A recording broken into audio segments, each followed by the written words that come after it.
point of being the situation of the reason that we have trials. If Mr. Garrison believes that a disposition is not appropriate, or that if he believes he hadn't done anything wrong, and I'm comfortable sticking with the if, and the prosecution believes that the evidence is potentially there, and understanding it's not a case where it may not be as open and shut as if we had a body-worn camera or videos, but those are relatively recent inventions in terms of the process. Oftentimes, historically, sale cases have depended entirely on eyewitness testimony.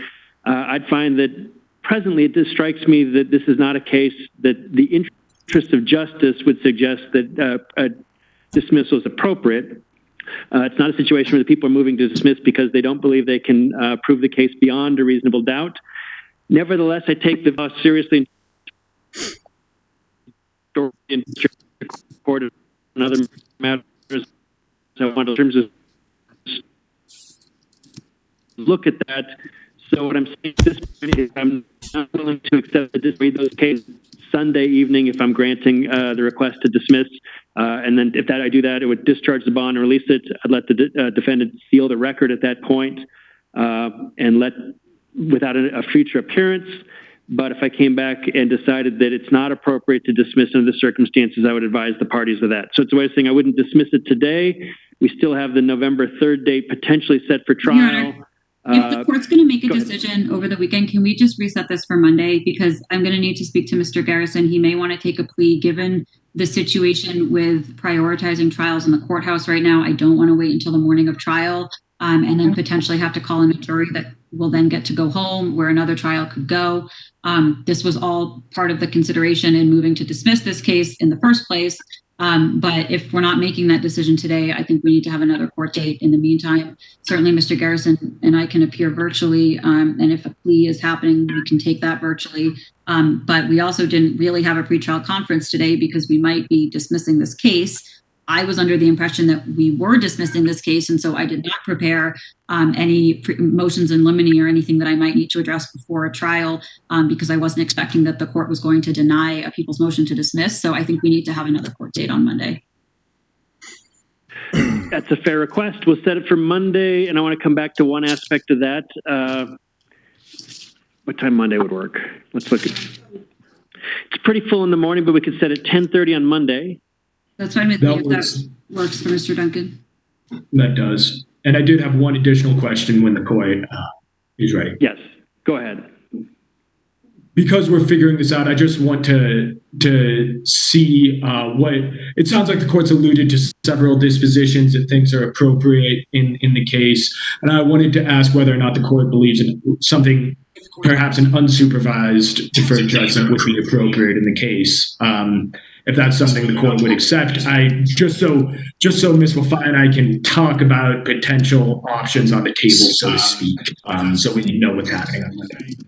That's fair as well. What I would say at this point, given all of the circumstances, I would not reject, because I take that seriously in terms of rejecting pleas and rejecting dispositions and so forth. I would not reject a different disposition. And so if the parties reach a different disposition, I would not reject that. Okay.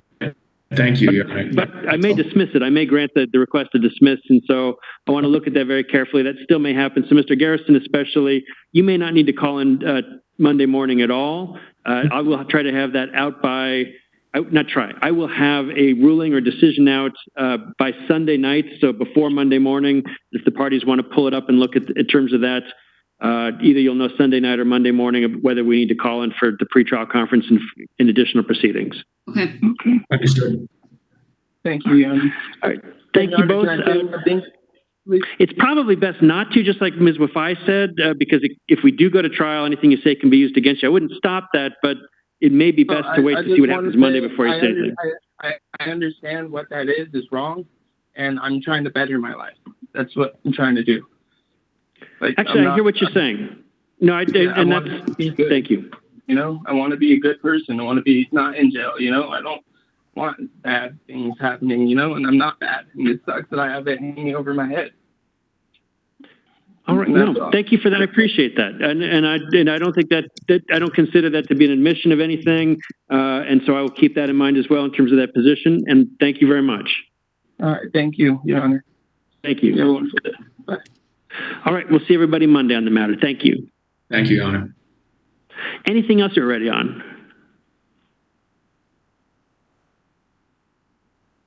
Let me check two phone numbers very quickly. I've got someone 303, starts with a 4 and ends in a 00. Who's on that phone? Erica Alderman. Ms. Alderman, thank you very much. Let me go ahead and get you labeled so everyone knows that you're here and ready to go. I apologize, it's been a long morning. You called in? Yes. I called in to the wrong courtroom initially, Your Honor. I apologize. For 2.5 hours, I waited, and then they told me it was the wrong courtroom, and I apologize about that. Actually, that's good to know that it wasn't just that you forgot and called in late. You've been waiting in another courtroom. Yeah. Let me check another phone quickly. I've got someone who's called in at 303, starts with a 4 and ends in a 97. Who's on that line? Donovan Saragosa.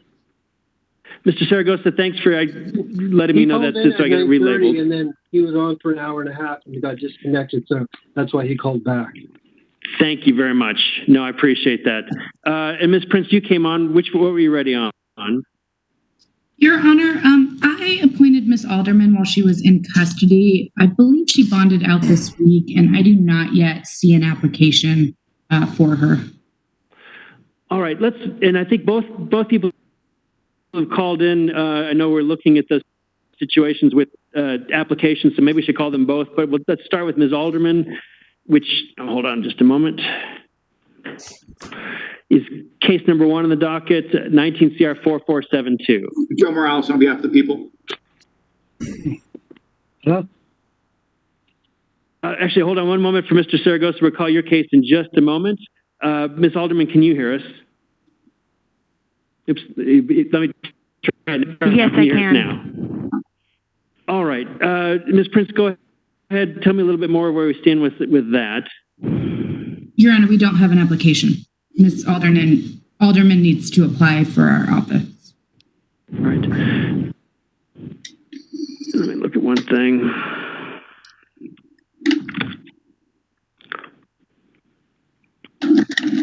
Your Honor, if I may.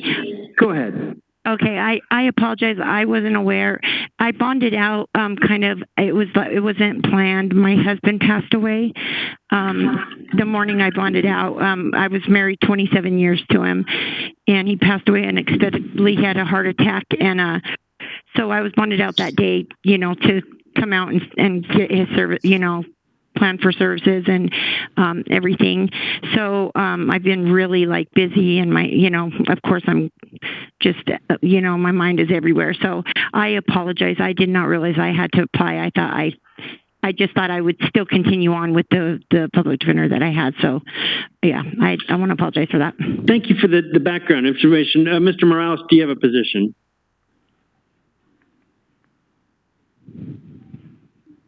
I don't have a position, although I want Ms. Alderman to understand that her attorney worked out a very favorable disposition for her that we were anticipating she would take while she's in custody.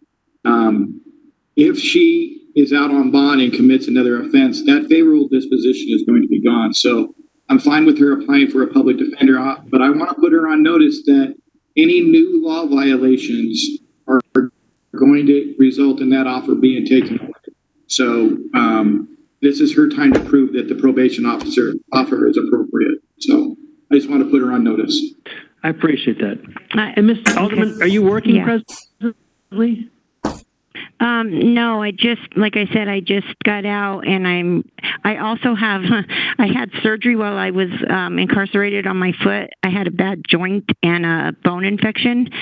So I'm walking with a walker. I'm kind of back and forth in the wheelchair and the walker right now. I'm really limited on my movement right now. So with my, my husband, losing my husband and trying to get that, I'm sorry, I don't mean to start crying, but. No, I hear what you're saying. What I want to do is, I want to give you a chance to get that attorney. Okay. Yeah, definitely. What we'll do, do you know the process of how to apply? Do I just go to the courthouse and apply, or no, I go to the... That's probably the easiest way. If you come to the courthouse, room 135 has blank applications, and they'll have a drop box for those. You can go online, but it's several steps, and sometimes those get missed, and it's better to get it done sooner. Ms. Prince, anything further in terms of applications she should know, other than if you have a different position, obviously? No, the courthouse, she can go to the courthouse or our office, or she can go online. There's several different ways. Excellent. Is your office taking applications at the office now? There is on the first floor of our office building, there is a drop box with blank applications. So it's, I think, the same as the process at the courthouse. That makes sense. And that's the benefit I can see is it's a little closer to bus stops and some parking downtown. But Ms. Alderman, either way, if you can come to the courthouse or the Office of the Public Defender and fill out that application and get it in, we'll get you set for a new date, and I'll come back to that. Okay, absolutely. I can do that. So just go down there and apply, and then what do I do from there? What'll happen is then the public defender's office reviews the application. If you qualify or not, they get back in touch with you to tell you what the next step is. Oh, okay. So they'll tell me my next court date. And I just don't want to be missing court. And, I just wanted to also make a comment on what Mr. I'm sorry, what was Morales. Mr. Morales. Before we do that, very quickly, I just want to mention the next court date will be November 6th. So we'll get that now. Okay, November 6th. You can call in by phone like you've done, or if you have access to a smartphone or a tablet or a computer, you can download the free WebEx Meetings app. It's WebEx Meetings. And then that way you can see what's going on as well. Okay. And we'll set it for 10:30 on November 6th. 10:30. And did you want us to send you any text reminders for the next date? No, because this is not my phone. I'm at Denver Health using their phone. I'm getting a phone this weekend, so. That'll work. All right. Okay. Other than that, the biggest thing is you don't need to say anything necessarily in response other than absolutely. The worst thing that could happen would be to pick up a new offense while you're out of custody. It's an opportunity, and I agree with Mr. Morales, for you to show that you're right, you're out of custody and there's no new offenses, which is a positive, and we'll see you on November 6th. Okay, thank you, Your Honor. Thank you. Your Honor, I wanted to give Ms. Alderman my number in case she had any issues with applying. Oh, perfect. It's okay. 720-295 Okay. 7176. Okay. And your name again? Sonia Prince. Sonia Prince. Sorry. I knew it was Sonia. I just didn't remember the last name. That's okay. Thank you. Thank you, Ms. Prince. I appreciate that. No problem. Thank you. Okay. Bye-bye. Thank you. Are we able to call Mr. Saragosa's case since he's been able to call back in? We can. Let's do that. It's number 25 on the docket, 19 CR 7416, People versus Donovan Saragosa. Your Honor, Amanda Fromm for Alex Duncan for the People. Sarah Wafai for Mr. Saragosa, who appears via telephone today. And Mr. Saragosa, can you hear us? Sure, got that unmuted. Oh, so it's muted. Let me try one more time. Mr. Saragosa, can you hear us? Yes, Your Honor. Thank you. All right, we're set for appearance of counsel. I think we're starting to be ready for that. Where do we stand in terms of that application? Your Honor, we did receive the application, and Mr. Saragosa does qualify, so I would just ask to be reappointed on his case. All right, Mr. Saragosa, I'm appointing the Office of the Public Defender to represent you. So Ms. Wafai is going to be your lawyer on the case. That application, that request is granted. Ms. Wafai, how did you want to proceed then? I just need a few weeks to touch base with Mr. Saragosa and figure out how we're going to proceed. I still have the discovery in this case from when I was representing him in custody, so I don't think we need too much time. But if we could just get a few weeks for an arraignment, please. All right. Any objection by the people? No. All right. And Mr. Saragosa, are you there with your uncle? Yes, I'm here next to him. I just want to make sure you know the next dates, and you can tell him because I know he's been helping you to make sure you make all the call-ins. But the critical ones, I got to let you know the next dates. Let's go ahead and set it for, I think, arraignment at this point. Let's set it for arraignment in a couple of weeks. We could do November 9th at 10:30. That's fine with the people. Does that work for the defense? Did you say 10:30? Yes. That's fine. All right, so Mr. Saragosa, you've been calling in like you're supposed to, and on top of the things you're supposed to do, we need to have you call back on November 9th at 10:30, the same way you did today. And Ms. Wafai, did you have good contact information? I believe so. Is Mr. Tenorio's number still the best number to reach you on? Correct. Okay, I have that number, so I should be good. Your Honor, I just want to ask, as we've been on the phone for 3 hours, which is a long time, but is that just normal, so I can expect not to go into work for 3 hours? And is this going to be the last time, since this has been going on for like 9 months, it feels like? It's a fair request, and in the past, what had happened when we met in person, unfortunately, usually it was a full morning process. Some cases are faster than others, and with the WebEx proceedings, they're slower than usual. That's why I've tried to set up for the 10:30 process a little bit later, because then we kind of start getting to these at this point. So, but it still could be, it'd probably be an hour to 2 hours, although it could be called up in 5 minutes. It just depends on the timing. So it's a fair request. I wish I had a better answer for you. Oh, no, that's fine. And then is this going to be the last time we have to do this? Like I said, we've been coming back for like, I don't know, 5 months or 9 months. That's something Ms. Wafai is going to have to give advice on, because she's the attorney on the case, and so I can't tell you one way or the other, but when she calls and talks with Mr. Saragosa and so forth, that's something that all of you can talk through. Okay. I appreciate your answers, and thanks, and I guess have a good rest of your week. You as well, and I appreciate your patience, especially since those answers are a little bit they're not intended to be, but they're a little bit on the line of, I can only give you a limited response to it, but I appreciate your patience. And we'll see you on November 9th. Sounds good. Thank you. Thank you. Thank you. Bye-bye. All right. Any other matters that we're ready on? Your Honor, I can call a failure to appear the Williams matter. Let's do that. A quick question. I had two people who called in, and they can activate if they need to. It was the Phoenix Counsel and Joey Camp 2020. If they're watching for other matters, that's fine. But if they're waiting for their matters to be called, we may have the wrong courtroom. But let us know. But meanwhile, I'm sorry, Ms. Prince, who is the FTA? Your Honor, number 17, Benjamin Williams. Yes. Actually, I may have that with a different number, but either way, we'll call Mr. Williams' case. I've got it as 27, but it's 17 CR 7214, People versus Benjamin Williams. Amanda Fromm for the People. And Sonia Prince from the Office of the Public Defender. Your Honor, I don't have any representations. And at this point, had an application gone through at this point? We still are missing the last few things that we had been missing on the last court date. I just assumed that I was appointed based on what had happened previously. But I guess we're in the same spot we were before. That works. And part of why I asked is I did a little bit more research. I listened to the FTR, and this may affect it in the future situations. I think that it happened is that there was a mistaken belief that Mr. Williams had a Denver case 19M7780, and the public defender had been appointed.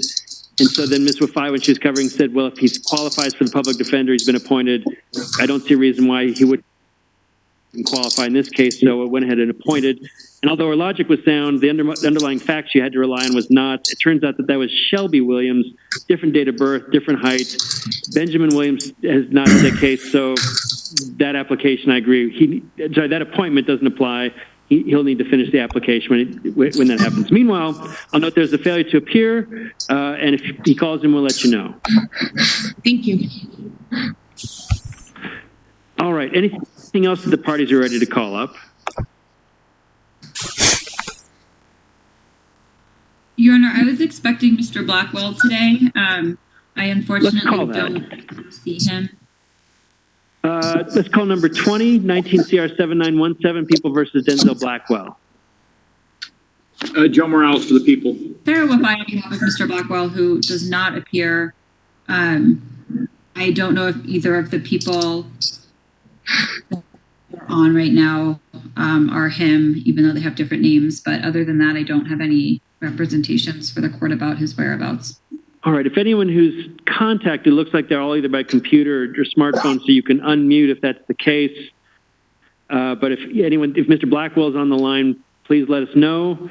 Otherwise, I'll note the failure to appear. We'll issue a bench warrant, but let you know if he calls in. Since we were set for a deferred judgment, it may have been something else that's waylaid him. Thank you. Your Honor, Go ahead. The court typically on warrants issue no bond.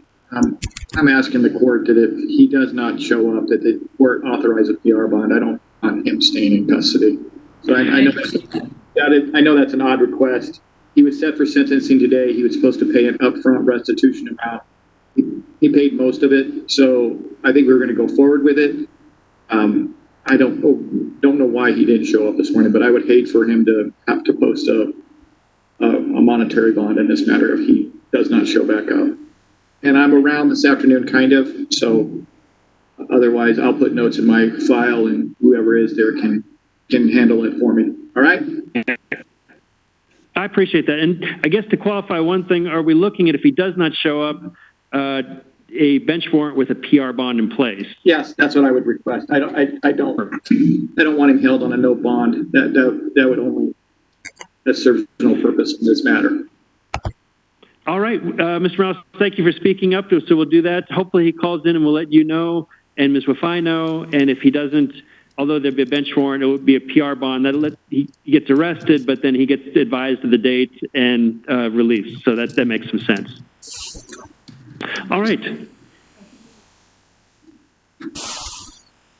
We'll just put that on the warrant. So rather than a monetary assignment for the bond. We'll look back. Meanwhile, any other, well, I'll talk more about any other, is that all of our matters for the morning? I don't think I have anything else. All right. I know we've said over the Rodriguez matter. I think Hanan said over. And then I think in the afternoon, we've got the Edwards resentencing, the Garduno-Partida motions hearing, but that's private counsel. The Hanan matter, that's ADC counsel. And then the Dolloff matter at 2:30. But I think, although that's a public defender case, I think Mr. Rios is on that. So, Ms. Wafai, doesn't look like you've got anything further. Is that fair? That is. Thank you. Thank you very much. I'll go read some cases, and we'll see you on the next date. Thank you very much. Yep. Thank you.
Let's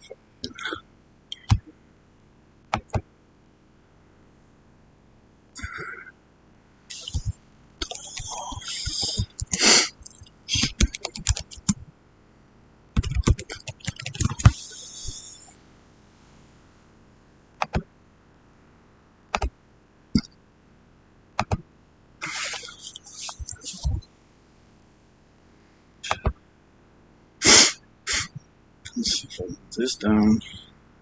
That's center, so this down. Let's keep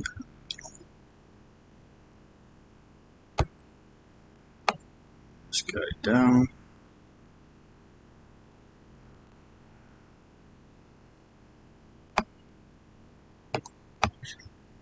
Shit.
Hello?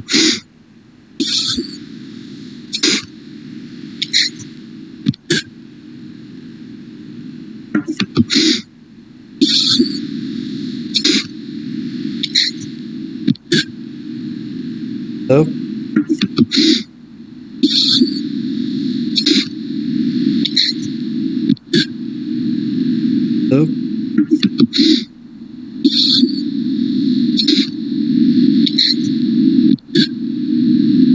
Hello?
cattleman style, but you know, even in Colorado, the cattleman style is still probably the most popular. It has more of a traditional cattleman style, but you know, even in Colorado, a hatter is an artist that takes a raw body beaver or rabbit or a blend and pulls it over a wood block, and to put a fine finish on it, trim it out, and hand make it to the customer specifications. I love being an artist and creating new and different things because I do all the work myself and I do them one at a time. It is truly special for that customer to get a piece of wearable art to show off their personality and their style. I opened up shop in the Livestock Exchange building. It's in the stockyards. I'm a country boy that feels at home here. I have missed one stock show in the history of my life, and that was the year I was in the military. So I'm a regular here. I love the National Western. I love this building, the architecture, and just the overall feel of. It's just very laid back, very easygoing, surrounded by a whole lot of craziness.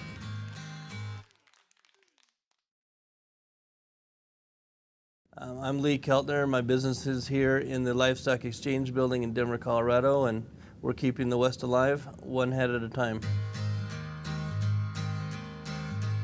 The cowboy hat is the history of the West.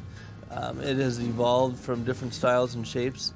A lot of people think of Roy Rogers, but everybody knows him for his style of hat. You know, he wore that silver belly. It can be called the silver screen, whatnot. But people know him by his hat because if you come from Nevada, you might go with a more of a flat top. If you come from Montana, you might go with a little taller crease. Texas usually has more of a traditional cattleman style, but you know, even in Colorado, the cattleman style is still probably the most popular.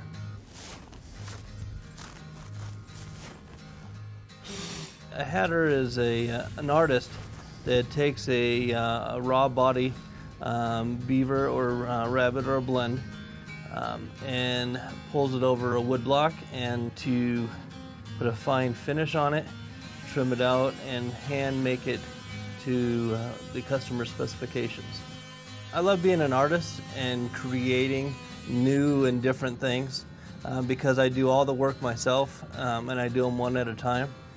It is truly special for that customer to get a piece of wearable art to show off their personality and their style. I opened up shop in the Livestock Exchange building. It's in the stockyards. I'm a country boy that feels at home here. I have missed one stock show in the history of my life, and that was the year I was in the military. So I'm a regular here. I love the National Western. I love this building, the architecture, and just the overall feel of.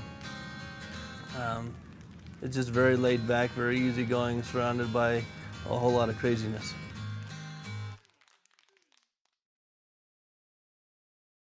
I'm Lee Keltner. My business is here in the Livestock Exchange building in Denver, Colorado, and we're keeping the West alive, one head at a time.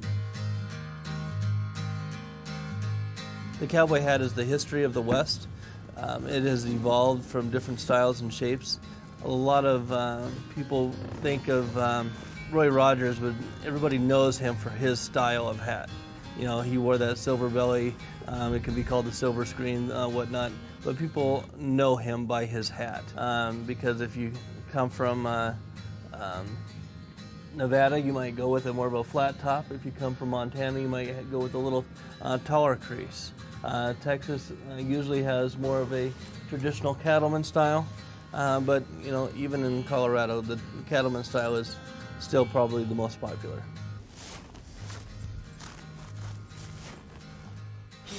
A hatter is an artist that takes a raw body beaver or rabbit or a blend and pulls it over a wood block, and to put a fine finish on it, trim it out, and hand make it to the customer specifications.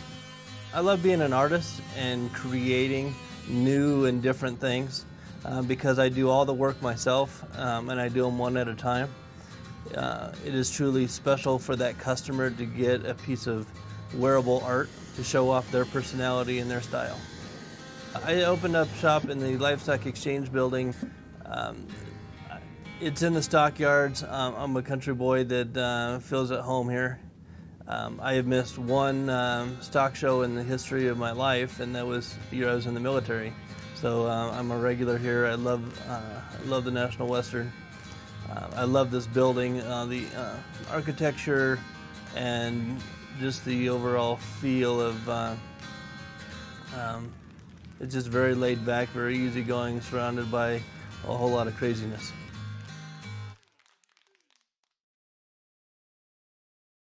I'm Lee Kelner. My business is here in the Livestock Exchange building in Denver, Colorado, and we're keeping the West alive, one hat at a time. The cowboy hat is the history of the West. It has evolved from different styles and shapes. A lot of people think of Roy Rogers, but everybody knows him for his style of hat. You know, he wore that silver belly. It can be called the silver screen, whatnot. But people know him by his hat because if you come from Nevada, you might go with a more of a flat top. If you come from Montana, you might go with a little taller crease. Texas usually has more of a traditional cattleman style, but you know, even in Colorado, the cattleman style is still probably the most popular.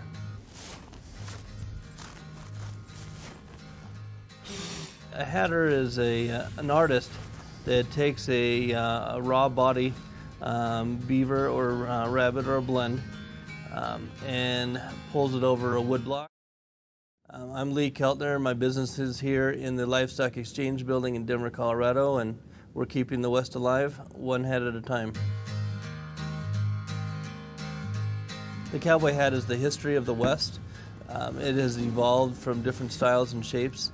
A lot of people think of Roy Rogers, but everybody knows him for his style of hat. You know, he wore that silver belly. It can be called the silver screen, whatnot.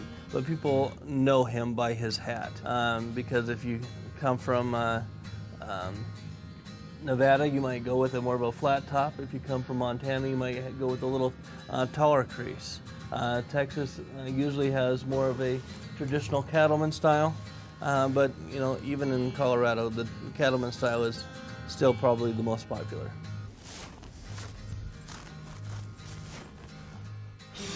A hatter is an artist that takes a raw body beaver or rabbit or a blend and pulls it over a wood block, and to put a fine finish on it, trim it out, and hand make it to the customer specifications. I love being an artist and creating new and different things because I do all the work myself and I do them one at a time. It is truly special for that customer to get a piece of wearable art to show off their personality and their style. I opened up shop in the Livestock Exchange building. It's in the stockyards. I'm a country boy that feels at home here. I have missed one stock show in the history of my life, and that was the year I was in the military. So I'm a regular here. I love the National Western.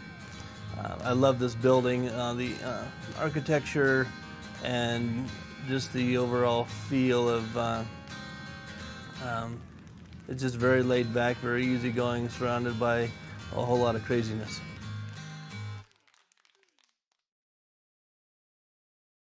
I'm Lee Keltner. My business is here in the Livestock Exchange building in Denver, Colorado, and we're keeping the West alive, one hat at a time. The cowboy hat is the history of the West. It has evolved from different styles and shapes. A lot of people think of Roy Rogers, but everybody knows him for his style of hat. You know, he wore that silver belly. It can be called the silver screen, whatnot. But people know him by his hat because if you come from Nevada, you might go with a more of a flat top. If you come from Montana, you might go with a little taller crease.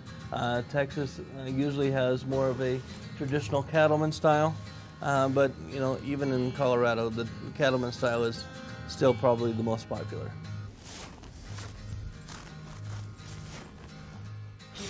A hatter is an artist that takes a raw body beaver or rabbit or a blend and pulls it over a wood block, and to put a fine finish on it, trim it out, and hand make it to the customer specifications. I love being an artist and creating new and different things because I do all the work myself and I do them one at a time.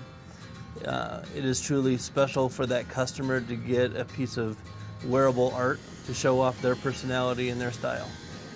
I opened up shop in the Livestock Exchange building. It's in the stockyards. I'm a country boy that feels at home here.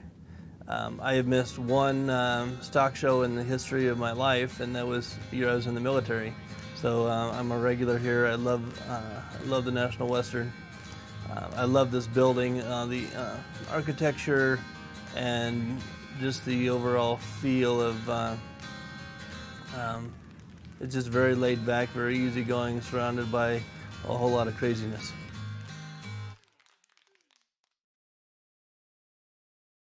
I'm Lee Kelner. My business is here in the Livestock Exchange building in Denver, Colorado, and we're keeping the West alive, one head at a time. The cowboy hat is the history of the West. It has evolved from different styles and shapes. A lot of people think of Roy Rogers, but everybody knows him for his style of hat. You know, he wore that silver belly. It can be called the silver screen, whatnot. But people know him by his hat because if you come from Nevada, you might go with a more of a flat top. If you come from Montana, you might go with a little taller crease. Texas usually has more of a traditional cattleman style, but you know, even in Colorado, the cattleman style is still probably the most popular.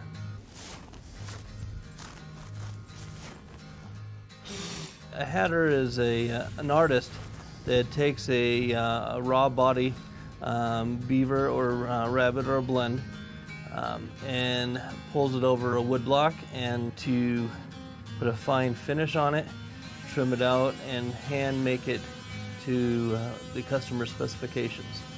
I love being an artist and creating new and different things because I do all the work myself and I do them one at a time. It is truly special for that customer to get a piece of wearable art to show off their personality and their style. I opened up shop in the Livestock Exchange building. It's in the stockyards. I'm a country boy that feels at home here. I have missed one stock show in the history of my life, and that was the year I was in the military. So I'm a regular here. I love the National Western. I love this building, the architecture, and just the overall feel of. It's just very laid back, very easygoing, surrounded by a whole lot of craziness.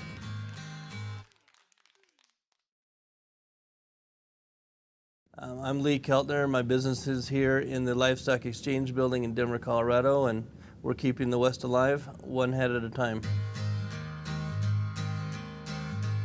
The cowboy hat is the history of the West. It has evolved from different styles and shapes. A lot of people think of Roy Rogers, but everybody knows him for his style of hat. You know, he wore that silver belly. It can be called the silver screen, whatnot. But people know him by his hat because if you come from Nevada, you might go with a more of a flat top. If you come from Montana, you might go with a little taller crease.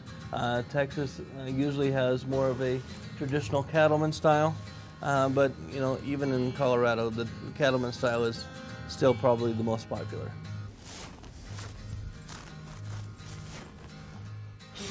A hatter is an artist that takes a raw body beaver or rabbit or a blend and pulls it over a wood block, and to put a fine finish on it, trim it out, and hand make it to the customer specifications.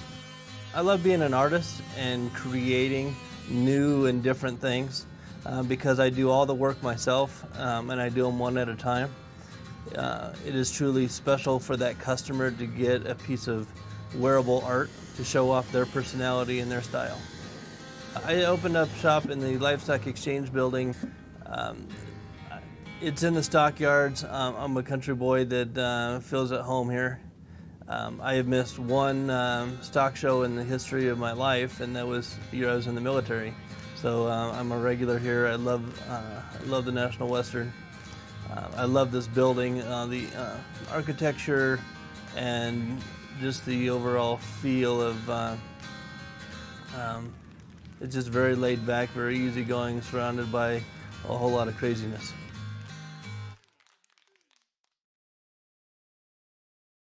I'm Lee Kelner. My business is here in the Livestock Exchange building in Denver, Colorado, and we're keeping the West alive, one hat at a time. The cowboy hat is the history of the West. It has evolved from different styles and shapes. A lot of people think of Roy Rogers, but everybody knows him for his style of hat. You know, he wore that silver belly. It can be called the silver screen, whatnot. But people know him by his hat because if you come from Nevada, you might go with more of a flat top. If you come from Montana, you might go with a little taller crease. Texas usually has more of a traditional cattleman style, but you know, even in Colorado, the cattleman style is still probably the most popular.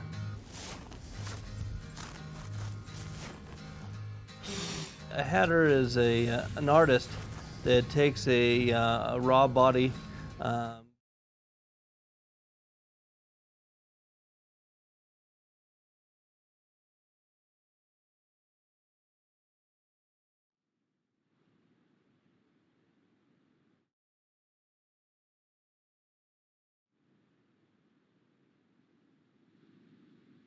I'll take that as none, but that's all right.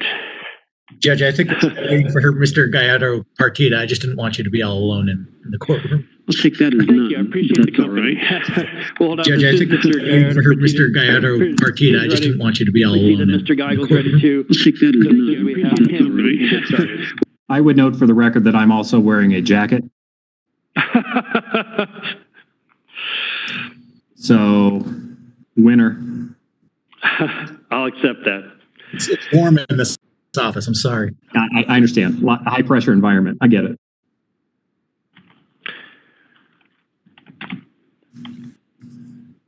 All right. Give me just a moment. This is Ms. Schaefer, correct? No, that's wrong. I've lost track. This is Ms. Rodriguez. Thank you. I looked to the wrong spot. While we wait for Mr. Garduno-Partida, were we ready to call Ms. Rodriguez's case? I am just finishing up signing the paperwork. It took my computer a little bit longer to convert it to PDF than usual, so I'll finish that up and then I'll send it to the O2 email. No rush. That'll work. And Ms. Rodriguez, as soon as Ms. Eismo is able to do that, I don't want to rush that, but we'll call it. And also, Your Honor, I have Ms. Hanan. I believe that we're ready to go on hers. And I know that's Mr. Galera's case. Mr. Galera, were you ready? I'm ready, Your Honor, yeah. All right, let's go ahead and call up Ms. Haneman's case. It's number 34 on the docket, 19 CR 8533, People versus Rain Haneman. Your Honor, Amanda Fromm for the people. Joseph Galera appearing on behalf of Ms. Haneman, who appears in custody. All right, we're here on the appearance of, we had the failure to appear, I think, back on September 25th. But I also know that there was additional work being done on the case that we're close to resolving, I think, at the time. Where do we stand today? Well, Your Honor, if the court recalls, Ms. Haneman was, I filed a motion to a competency motion. The court granted that. The evaluator found that she was incompetent to proceed. Can't remember when Ms. Haneman had bonded out, whether that was, I think it was before the actual evaluation had happened. And then the court ordered outpatient restoration services for her. And I've been working pretty closely with Connor Johnson, who's the Bridges Court liaison. I had notified him. I'm not sure if he's on the line or not. I notified him that Ms. Haneman would appear today at 1:30. He said he would try to get on if he could. I can tell is that Mr. Johnson on the phone? I don't want to put words in his mouth or anything. Good, Pranche. Is Mr. Johnson on the line? Nope, it is not. Okay. Mr. Johnson had been communicating with Ms. Hahnemann, and he had communicated to me via email and telephone that he thought Ms. Hahnemann was that she wanted to go through with this process. Obviously, I mean, she has to, but that she was willing to start with him. That he felt that her not showing up for various appointments and things like that had nothing to do with the fact that she was being obstructive or anything like that. And I'm telling the court this is an officer of the court based on what he had told me, and that she had expressed a willingness to begin this process. I can tell the court that I've had various conversations with Ms. Hahnemann over the past maybe 6 weeks or so. I've been in pretty close contact with her family, specifically her mother. I can tell the court that Ms. Hahnemann has had a recent traumatic experience, which has certainly impacted the decision she makes in conjunction with her mental health issues. And that was, she was recently stabbed. She was a eyewitness to a murder that's pending. I know that she has met with detectives from the Denver Police Department over the past few weeks. And I know she was taken, I think, to Denver Health as a result of what had happened to her. Your Honor, this is one of those things where it's, it's difficult. I don't think she's being an obstructionist here. She has significant mental health issues. I understand that the court has an obligation, and we have to protect her rights as well, and restoration has to happen. I'm asking the court to quash the warrant, to reinstate her bond.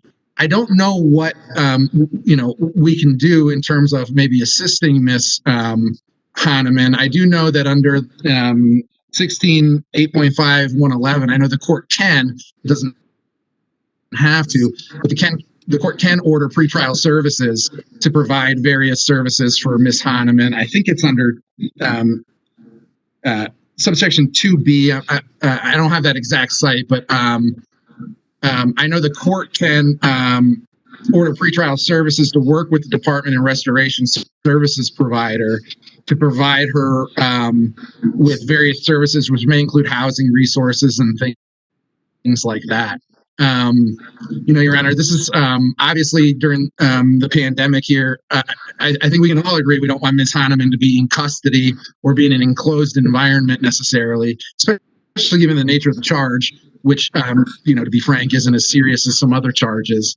But I'm asking the court to quash the warrant. I'm asking the court to order pretrial services if they can, to provide whatever services they can to Ms. Hahnemann to help her in getting to the restoration services provider. Like I said, Mr. Johnson is willing. He believes that Ms. Hahnemann is willing to do so, and that's the defense's request right now.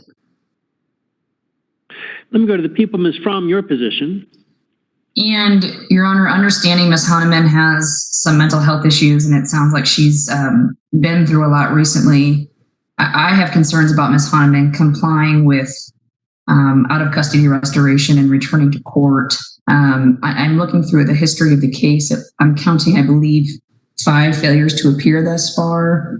And it sounds like in terms of her working with the Bridges liaison, she's been in contact, but not necessarily following through with everything that she needs to do in that regard to ensure that process is taking place. So at this point, I would object to quashing the warrant and reinstating the bond.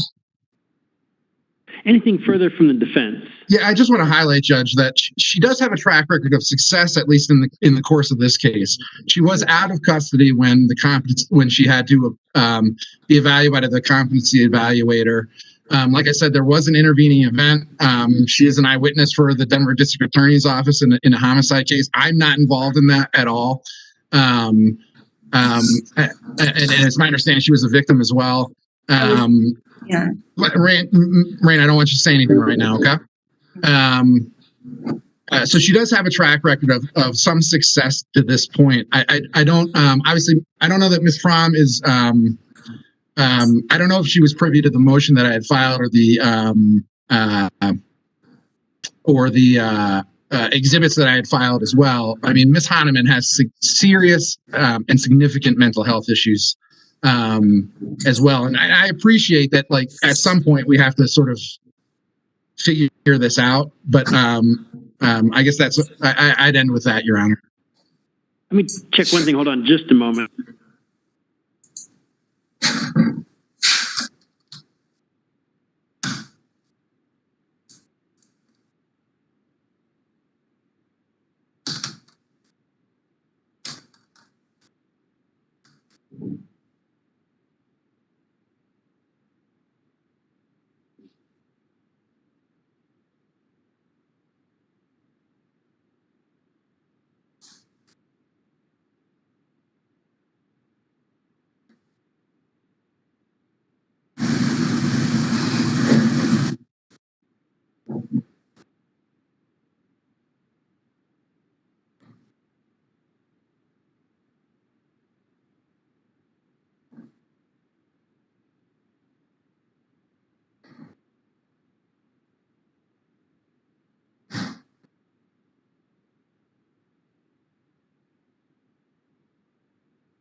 Apologize for the delay in that regard. There's a lot of kind of weighing with that. On the one hand, we had some problems with the initial evaluation, but got through the initial evaluation. I also understand it's a Class 5 felony, and my preference is not to have Ms. Hanan in custody. And even the initial evaluator thought that, frankly, outpatient restoration would be the best situation. I think Mr. Johnson's been involved and has been close on success, but not quite there. Candidly, where I think we end up is I would rather avoid inpatient restoration for Ms. Hanan if we can. I'm a little concerned that just trying to run through the Bridges liaison, although it may work, it also has a significant risk of that kind of falling apart, not because Ms. Hanan is trying to avoid it, but just because the nature of the things that she's going through probably lends itself to forgetting what's supposed to get done and maintaining the ability to get those things done. I think this may be a good fit for the CBER program we still have. I think the CBER program is wrapping up because of underutilization, but it's available. It's a more intense situation in terms of making sure that there's housing for Ms. Hanan, there's stability for her, and it's not just putting her out on her own and hoping she finds stability and giving her a contact, such as the Bridges liaison, but it takes the next step in terms of setting up housing for her and getting her out of custody. The downside is it takes a week to make sure that's available. And so what I want to do is we'll set it over. We'll get her evaluated for the CBER program. If she qualifies for CBER, we'll go with that, which I think actually may help Ms. Hanan in terms of that. And if she does not qualify for CBER, candidly, I think I would say we'd try one more chance with the liaison process with that before we go to the inpatient process as well. So Ms. Hanan, Mr. Galera can explain more, but what I think I'm going to do is we'll try the CBER program. You have to get evaluated first, and if you do, then if you qualify, then we'll start that process, and if you don't, we'll do the next thing, but it means we have to set it out about a week to find out if you qualify. Thank you, Your Honor. Appreciate it. Thank you. Thank you. And first, Ms. Fromm, anything further from the people? No, Your Honor, that's fine. I'm available next Friday. And Mr. Galera, anything from the defense? Just, Your Honor, I have a previous commitment next Friday at 8:30. Is there any way we can set this at 1:30 next Friday? As long as Ms. Fromm is available. That's fine. And she nodded, so we'll say 1:30. All right, so Ms. Hanan, we'll call it up on 1:30. You'll get evaluated between now and then. I'll cross my fingers and hope that that's the situation. We get you a little more stable situation and we get everything taken care of. Thank you, Your Honor. Thank you as well. Ms. Fromm and Mr. Galera, thank you, and we'll see everybody Friday at 1:30. Thank you. All right. Any other matters we were ready to call? Let me check our phone line, by the way, to see who that was. I have somebody who's called in by the phone. It's a 720 area code. Starts with a 4, ends with a 32. Who's calling in by phone? Jermaine Edwards. And I think I heard it broke up just you said, what was that last name again? Edwards. Mr. Edwards. All right. Fantastic. I'll go ahead and get you labeled so everyone knows that you're on the phone and we don't ask if you're somebody else, and the lawyers know that we can call the case. We'll call it shortly. Meanwhile, let me check with our attorneys. What case were you ready on next? We can call the Rodriguez matter, Your Honor.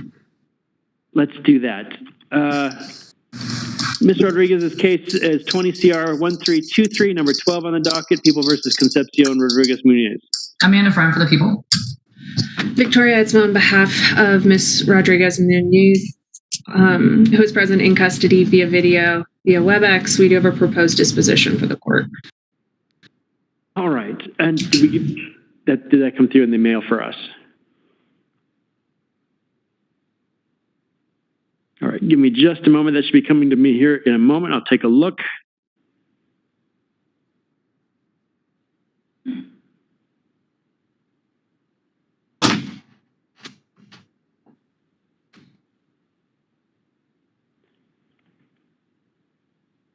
All right, there we go. And I'll take a look at that now. It's just come through.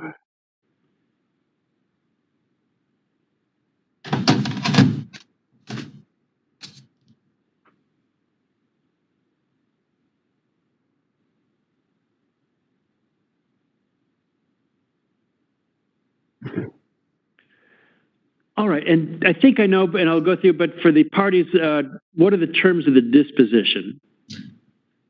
She would be pleading guilty to an added count of a drug misdemeanor 2 with credit for time served. She has 11 days of pre-sentence.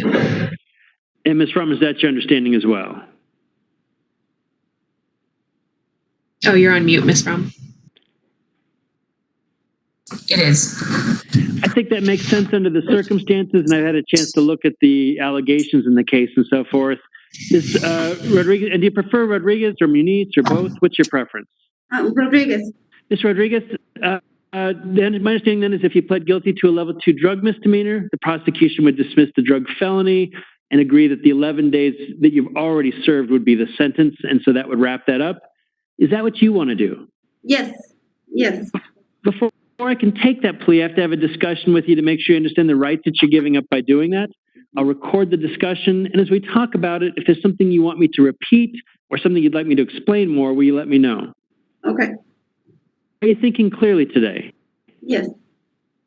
Have you had any medication or any other drug or substance? No. You've been represented by Ms. Eidsmo. Have you been satisfied with her representation? Yes. And how far did you go through school? 12th grade.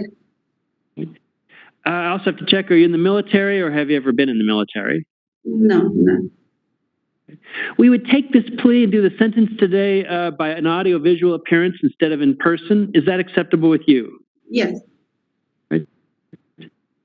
What I want to do is there's some paperwork, and I want to come back to you, but I've looked at that. Ms. Eidsmo, were you able to review the Rule 11 and element sheets with Ms. Rodriguez?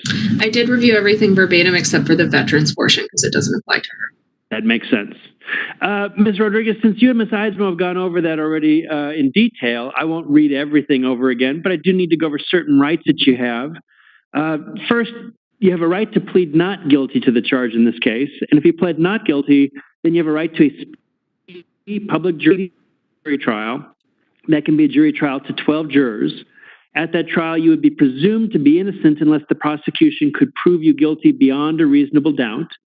Ms. Eidsmo would be your attorney at no cost to you, and you have a right to qualify for free representation in that regard. And she'd not only represent you before the trial, but also during the trial. I guess the one exception would be is if you posted a bond in this case, then you have to requalify for the public defender's office representation, but you still have a right to an attorney and right to representation at no charge to you if you fall in that indigency category. At the trial, as I mentioned, you're presumed to be innocent, so the prosecution has to be able to prove each and every element of the charge beyond a reasonable doubt. Even though you are presumed to be innocent and don't have to prove anything or disprove anything, you still get to see and hear and confront the witnesses against you and have Ms. Eidsmo cross-examine them. You can also call witnesses on your own behalf, and if you need subpoenas compelling them to come to court and testify, I would issue those. And you have a right to present a defense if you wish to do so, and you also have a right to testify or not testify at your option. And if you chose not to testify, I would advise the jury that you had that right under the Constitution and that they could not use your silence against you. Finally, if you went to trial and got convicted, you have a right to appeal that conviction to the Court of Appeals. By pleading guilty to the misdemeanor today, though, you give up those rights because there is no jury trial. We dismiss the felony charge, and so you'd waive all those rights. So before you waive any of those rights, do you have any questions about any of them? No. Did you understand all of them? Yeah. You would also be pleading guilty to a level 2 drug misdemeanor that carries a possible sentence up to 12 months in Denver County Jail. By agreement, it would be an 11-day sentence with 11 days of credit. So we'd wrap it up and close it out today in terms of there'd be no more jail after today. Any questions about the sentencing range? No. You're also pleading guilty to a charge of an unlawful use of a controlled substance, a level 2 drug misdemeanor. That's a different charge than what you actually pled to. And it's actually pleading guilty to having a substance that you didn't have, and I understand that. But the elements of the offense you'd be pleading guilty to is the plea bargain. First, it requires that you're the person who committed it, not someone else. It requires that it happened on or about the date charged, to February 17th of 2020. It has to be in the state of Colorado. It has to be unlawful, meaning that you don't have a legal justification or legal defense. And then it would be that you unlawfully used pyrovalerone, a controlled substance. Pyrovalerone, I know, is not the substance that you had, but a controlled substance is any drug or substance or an immediate precursor, which is declared to be a controlled substance under CRS 1818-404, and that includes pyrovalerone. And so, in other words, technically there'd be no way the prosecution could prove that element because you didn't have pyrovalerone. It's just a plea bargain. But it's one of the elements of the charge you're pleading guilty to. Any questions about any of the elements that you're pleading guilty to? No. And did you understand all of the elements? Yeah. And Ms. Eidsma, from your review, is there sufficient factual basis for the plea? Yes, there is, and we would waive the establishment of a factual basis. I think the waiver is appropriate. There's no allegation of possession of pyrovalerone, but certainly a risk of a conviction if the jury were to believe the evidence is set forth in the probable cause statement justifies that. That's a long way of saying, Ms. Rodriguez, I can take the plea. I'm comfortable that you know what you're doing, you know the consequences, but it's the last opportunity. So before you enter a plea, do you have any questions about anything you're doing? No. In that case, how do you plead to this new count 2 of a level 2 drug misdemeanor? Yep. It's a decision you should consider the advice of your attorney, but she can't make the decision for you. It has to be your decision. And so along those lines, are you the person who made the final choice? Yes. Has anybody tried to force you or threaten you somehow to make you do it? No. And were there any promises made to you that I haven't heard about? The ones I've heard about are dismiss the felony charge and sentenced to 11 days for credit for time served and closed out like we were talking about. Were there any other promises made to you? No. I appreciate engaging that discussion with me then. Based on the discussion and the paperwork that you and Ms. Eidsma reviewed in detail together and you and I have talked about in part, I'm going to find that your decision to plead guilty to the misdemeanor charge is knowing, intelligent, and voluntary. I'll make written findings of fact to that effect. I grant the people's motion to add count 2, which is a level 2 drug misdemeanor. Accept your plea of guilty to count 2. Judgment of conviction enters on count 2. But count 1, the DF4 in this case, is now dismissed. With that then, Ms. Rodriguez, I'm going to give you the last word. You don't necessarily have to say anything, but let me check with the lawyers first. Ms. Eidsma, anything further regarding the sentence? She has 11 days of pre-sentence confinement credit. We would ask that she be credited that. We would also ask the court to consider waiving fines and costs. I know the minimum fine is minimal in this case, but she is in a position where, while she's not technically homeless, she kind of bounces from home to home. She doesn't have a job right now, and she's relying on her mother to help with her children. So I think it makes more sense for any money that she does have to go to help support her children. And let me check with the people. Ms. Fromm, anything further from the people in terms of the sentence? Oops, do we have you muted? We did, sorry. Go ahead. Oops, I just double-clicked at exactly the moment you did. I was going to stop doing that. My fault. Go ahead. Nothing further, Your Honor. Ms. Rodriguez, as indicated, you don't have to say anything more, but you have a right to make a statement, and so I'd certainly consider anything you had to say. Is there anything more that you think I should know? No, you said no more there, right? All right. I appreciate in terms of what's happened with the case, in terms of the way you're dealing with it. I always get worried, certainly. You don't have a background or a history that I've seen, except it looked like there was a prior probation case in 18 CR 3278. I'm a little worried that was out of Adams County as a controlled substance case. I haven't looked that one up to see what was going on.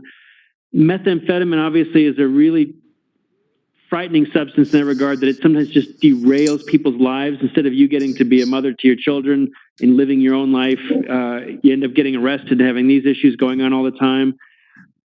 I hope you stay on top of this, and if you need any treatment or assistance, that you follow up in terms of that. I hope this is kind of that wake-up call. People step off the path. I hope you stay on that path. But I agree that basically you staying in custody at this point doesn't make any more sense. I will go ahead and impose a sentence to 11 days of Denver County Jail with 11 days of pre-sentence confinement credit. You should be released today. Given the fact that there was the prior PCS case out of Adams County, I wasn't waiving the fees and costs at this point, but that is something that you're able to work out a payment plan if necessary to get those taken care of. They're reduced and they're much more minimal in that regard. The biggest thing, though, is I hope that you stay on top of this. If you've got an issue, you get the help that you need, and good luck. Thank you. Case will be closed. You should be released this afternoon, hopefully. Thank you. Thank you very much. Thank you. And Your Honor, Mr. Gallardo-Partida should be logging on now from the county jail. And good afternoon, Your Honor. I have Mr. Gallardo-Partida right here for you. Thank you. Let's go ahead and call that. It's number 33 in the docket, 19 CR 15471, People versus Armando Gallardo-Partida. Bob Petito for the people. I now put a sweat on for Mr. Geigel. All right. I'm embarrassed for you. Philip, on behalf of Mr. Gallardo-Partida, who's present via WebEx. Thank you both. We're set today on the motions hearing, but where do we stand today? We do have a disposition. All right. And I forgot to look. Do I have the paperwork for the disposition? I hadn't seen it yesterday. Yes, it was uploaded yesterday, and it would be a guilty plea to counts 2 and 9 with the remaining counts dismissed, and an open sentence for the Department of Corrections from 4 to 12 years. And we would set it out for a PSI. That makes some sense. And Mr. Geigel, is that your understanding as well? Generally, yes. The two counts that he's pleading guilty to will run concurrently to each other, but he is aggravated, so the range is 4 to 12. That sentence will run nunc-pro-tunc to, I think it is March 4th of 2020.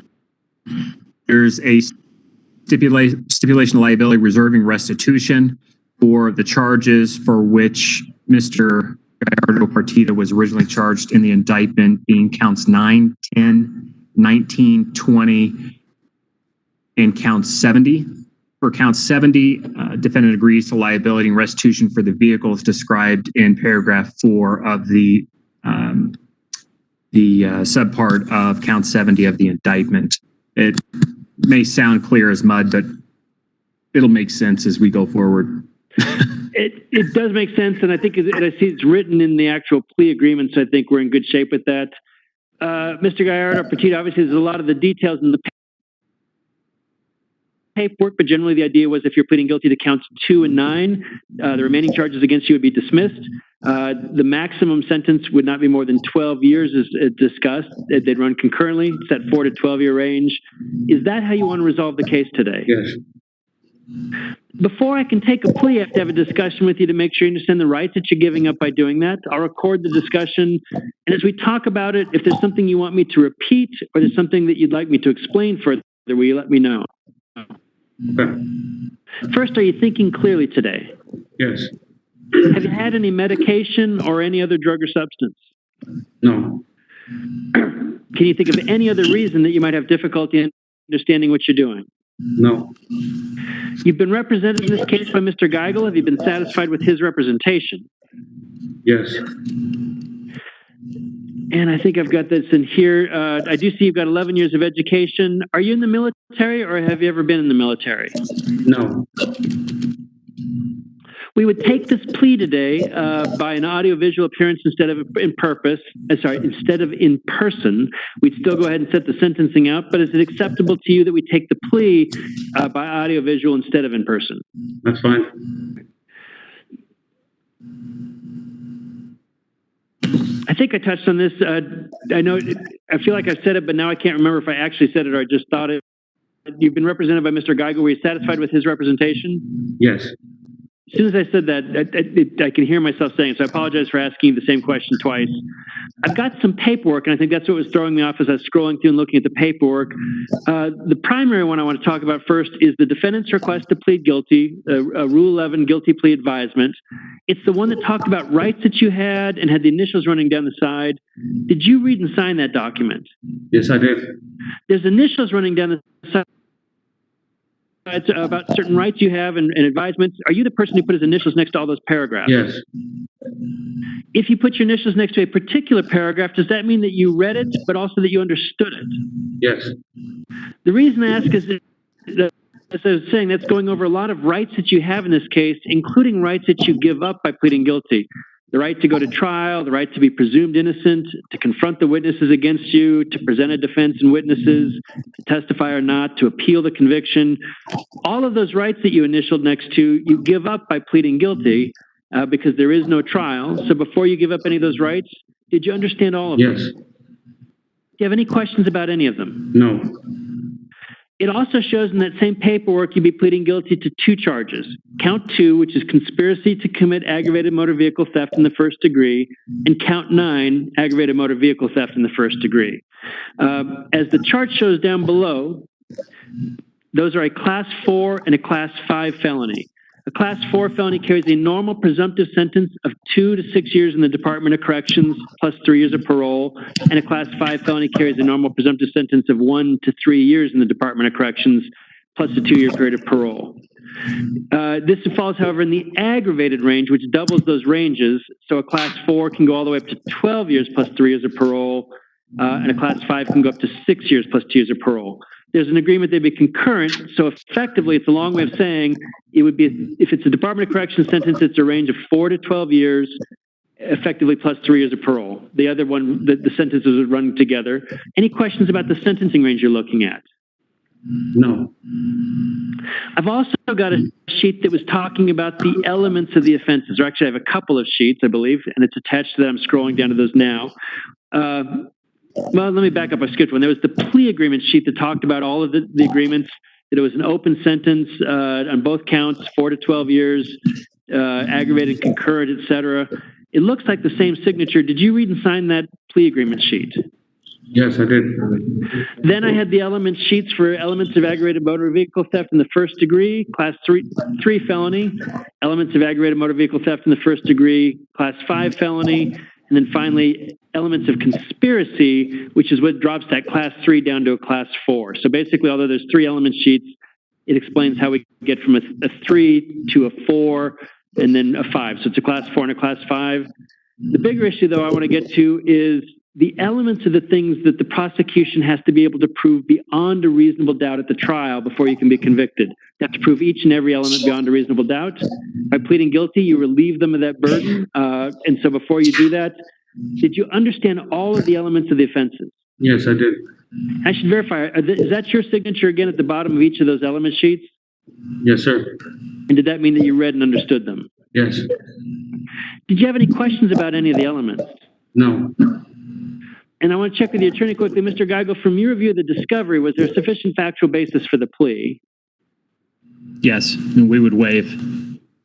As long as that's acceptable with the people, that's acceptable with me. I'm comfortable with that.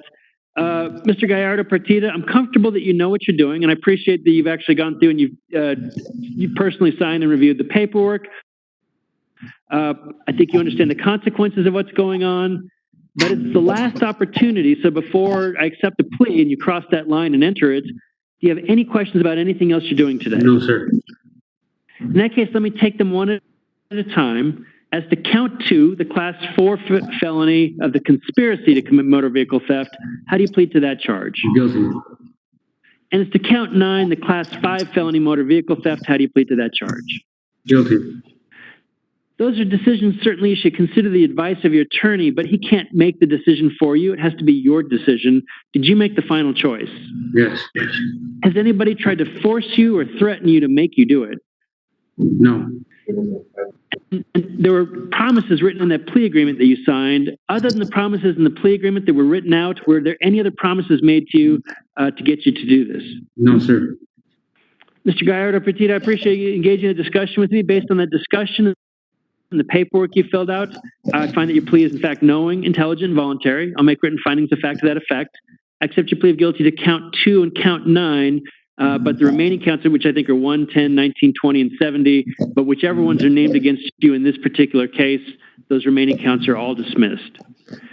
What we need to do is set over that sentencing date and order a pre-sentence investigation report. Let me get that date. We can do November 20th if it works on both attorney sides. That works for me.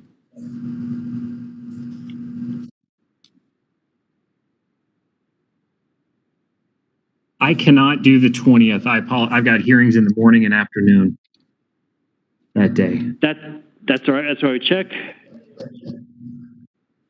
We could do either the 16th or the 23rd. I can do the 20th. I can do let's do the 23rd if Bob can do it. Yes, I am free. All right. And for the parties, did we want that at 1:30 or an 8:30 setting? I have no preference. Nor do I. I guess 8:30 if it's not. We will probably have one person address the court from the family, and then I'll submit a sentencing packet ahead of time. But it's not something that necessarily needs to be off docket, I don't think.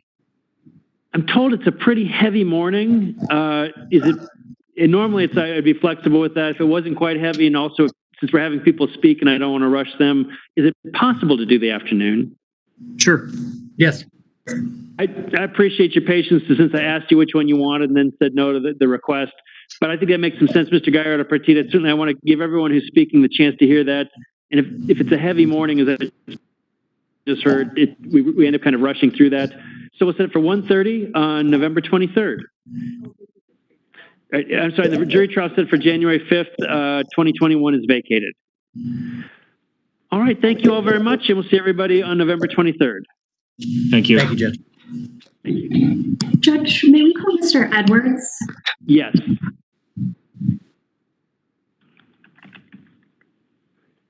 All right, Mr. Edwards is case number 32 on the docket, 11 CR 1462. And good afternoon, Your Honor. Victoria Kelly and Wrigley on behalf of the people. And good afternoon. Thank you. All right, Mr. Edwards was set for appearance on a resentencing on a summons, and I'll look, but I didn't see. Oh, I'm sorry, he's right there. Mr. Edwards, can you hear us? Yes, I can hear you. All right, Ms. Kelly, from your understanding, where do we stand today? So, Your Honor, I do think that we need to confirm with Mr. Edwards first that he is going to work on getting an attorney. Given the nature of the resentencing, I do think he's entitled to representation. I don't think that has been formally addressed in Mr. Edwards' case. Certainly the court can correct me if I'm wrong, but I would ask today that we clarify with him and then go from there. All right. And Mr. Edwards, Ms. Kelly's absolutely right. You have a right to have an attorney. If you meet the income guidelines, you qualify for free representation by the public defender, or if you don't, or in either event, you always have a right if you wanted to hire your own attorney. How did you want to proceed? So check this out. So they made an offer. The solution that they sent was me going on probation. I agree with them. I personally would just like to get resentenced and take the probation. My only thing is they're offering that the probation be ran consecutive to one another. My argument in the situation is that I've already done 8 years in jail for them. You know what I mean? And hello, can you hear me? Mm-hmm. Yes, we're listening. Yes, go ahead. Yeah. I've already finished the 8 years for them. You know what I mean? So even if I was to take the 8 years probation, DOC-wise, and then take the misdemeanor ran consecutive, it's still like I pretty much did the same thing. You know what I mean? All they did was switch it on paper. I agree with the probation. My argument is that I'd rather it be ran concurrent and do away with it because I've already done 8 years jail time for them. But I agree with them on the probation. I don't need an attorney for that. So if you would accept that, I'm willing to leave it in your hands and let you judge it. If you want to run it concurrent or consecutive, whatever your decision is, I'll let's take the parts one at a time first. And I appreciate, and I want to come to all those issues, and we certainly will. what I think I'm hearing you say is that given what was offered, you wanted to proceed and represent yourself, and you weren't looking to hire an attorney or apply for the public defender, and then you wanted to address these issues. But I want to make sure I'm hearing that you're not saying, oh, I want an attorney depending on what you say. Am I hearing you correctly? You're saying that you're ready to handle it by yourself? Yes, all I do is I just want to come to an agreement with them. They made an offer as far as what they sent me was that they were willing to go with probation. I agree with them. If you agree and you'll send me to probation today, I'm willing to take that. Now, as far as whether it's ran concurrent or consecutive, I'm willing to leave that in your hands and let you decide how that goes. I understand everything else. I mean, it's not my first rodeo. I don't need to. Oh, I hear. I don't need to pay an attorney just to get resentenced to probation. And that's all I'm saying. And Ms. Kelly, go ahead. So to clarify, it's not an offer. It was a sentencing brief that we filed in response to the Allman issue and the people's position in regards to what the court could resentence Mr. Edwards to. There is a hurdle to that memo that I will let Mr. Lee address momentarily, but I think a second issue that we need to address today, and the probation officer is on, Mr. Rimportal. My understanding, based on something that he just told me, is that Mr. Edwards, currently has a couple of active warrants, one for a new case and then one for a parole warrant that I also think needs to be addressed. And I just want to make sure that Mr. Edwards knows that's coming, and that if, based on that, if that changes his position in terms of wanting representation. And let me check also, Mr. Lee was present. Before I go back to Mr. Edwards, anything more that you were going to add at this point? No. Thank you, Your Honor. It feels a little bit secondary to what Ms. Kelly was addressing, but there's a sort of minor twist here where Mr. Edwards was sentenced to SOISP on the misdemeanor unlawful sexual contact, and it's actually our position that that sort of setting aside Allman is actually technically illegal in its own right, just because that charge is listed within 18.1.3/1007, which is the statute governing sex offender intensive supervised probation. This may be as simple as almost basically a typo in the minimus, but technically, I believe that sentence actually needs to be converted into a generic probation sentence with treatment pursuant to the PSI, or consistent with the PSI, but that technically we can't have an SOISP sentence here. And so I can check, and it may impact Mr. Edwards in that regard. Is the people's position, what I think I'm hearing is that the appropriate position in terms of the Allman situation is, first off, that this can't be an SOISP probation. It should be a generic probation, and I should resentence him. I take it to concurrent probations in that regard, or what was the position as to how you think it should be resolved? Actually, Your Honor, once we set aside that SOISP versus generic probation, then we would just go back to our response that we filed in the spring, which is that the most appropriate new sentence is to do consecutive probationary terms, because that sort of honors the spirit of the plea agreement as best we can in light of Allman. All right. The reason why I bring up the SOISP issue is that I think, as the court is aware, the people have taken the position that under Ella Bracht, sentences to prison followed by SOISP are not illegal under Allman. So if we took the defendant's sentence as is, it would be our position that it's not illegal under Allman. The problem is that the SOISP portion should not be there. That should actually be a generic probationary sentence. And once that is corrected, then Allman is applicable, and we need to resolve the inconsistency between the prison and probationary sentences. That makes sense to me. Mr. Edwards, obviously there's a couple of issues coming up. Certainly is what the prosecution is proposing would be their position in terms of what I should do at the resentencing. but as Ms. Kelly pointed out, she's found that there's an active warrant that has come out for you on a new case and a parole warrant. And so you'd have to remand on that warrant situation to get those taken care of. Does that change your position? Do you want to proceed with this today? Do you want to have an attorney? Do you want to see if you qualify for the public defender? Given that it's changed a little bit with that warrant situation and the change in the case law, or do you want to go ahead without an attorney today? If she's willing to go forth with the probation, I'll take it consecutive. If she's willing to go forth and agree with that, I'll take the resentencing today and just go for the consecutive probation. All right. If she's willing to do that, I'll do that right now. But if not, then I'll if that's something she's willing to do, I'll take the deal right now, and we can just do my resentencing. And I agree. It's not so much a deal. It's just the position. If she's still taking a position and think that that's appropriate, and Mr. Lee's as well. Ms. Kelly, your position, are you comfortable proceeding with that?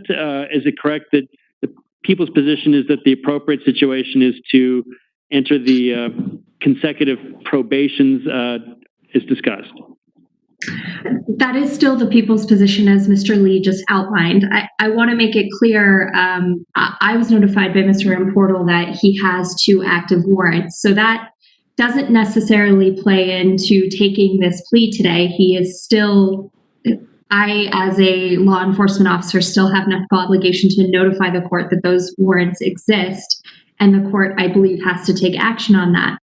In regards to the resentencing, yes, it's the people's request that he be resentenced to 2 consecutive probationary sentences, whereby that first sentence has essentially been taken care of by virtue of his sentence in the Department of Corrections. Mr. Lee is correct, as he previously outlined, that the SOISP sentence is illegal under the statutes that he outlined. That being said, it would be the people's request that he still be supervised by the sex offender unit with the Denver Probation Department, given that treatment is so necessary in these types of cases. If I may have 1 second, Mr. Lee is messaging me. Hello, Your Honor. Can you hear me? Yes. Yeah, I'm turning myself in Sunday evening, so I'm not. Yeah, the other one charge is just a misdemeanor, so I'll be able to bond out on that, and the parole thing will be pretty much once I'm resentenced, my parole will be done with. It's only an absconding, so it's not really a charge. It's just saying I'm on the run from parole. That's all I'm saying. I appreciate it. And before I do, I also, Mr. Portal's on from the probation department. Anything further that you think I should know in the case? No, Your Honor. Ms. Kelly has kind of given you all the information that I received today about the parole warrant and then also the new matter. So. Thank you. Yeah, can Ms. you Kelly, let him know that I'm? Go ahead. Could you let him know that I'm remanding Sunday? If he wants to come, I'm turning myself in Sunday evening. So I was just trying to get this out the way, get resentenced, and then I'm turning myself into probation. All right, and I think I know he just heard that. Let me check with Ms. Kelly. I know you were looking for the last things. Anything further that you think I should know? No, I think Mr. Edwards said this as well. But if he gets resentenced today, I think it would likely negate the parole warrant, depending on what that noncompliance is, because it would be turned into a probationary sentence. But it certainly sounds like Mr. Edwards recognizes that he has that other warrant pending and needs to resolve that. All right. I know I'm doing a walkthrough warrant. I'm turning myself in Sunday so I can see the judge Monday morning. It's only they're saying I broke a window and disturbing the peace. It's a small misdemeanor. It's nothing major.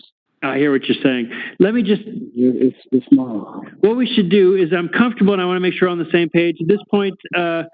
Williams, Mr. Edwards, excuse me. Mr. Edwards, you know that you have a right to have an attorney, or that certainly I give you that opportunity to get an attorney if you were wishing to do that. I'm comfortable that you understand what Washington's position is, that the correct resentencing would is to make sure that the second probation under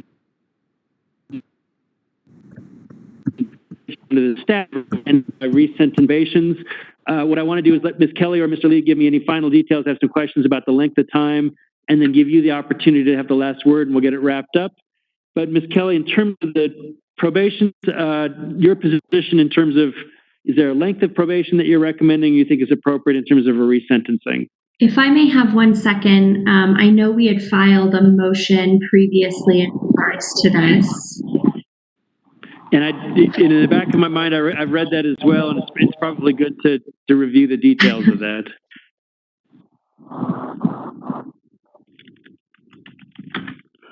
But I can't honestly say that we gave a specific length of time. Edwards' original sentence was to 8 years of SOISP probation.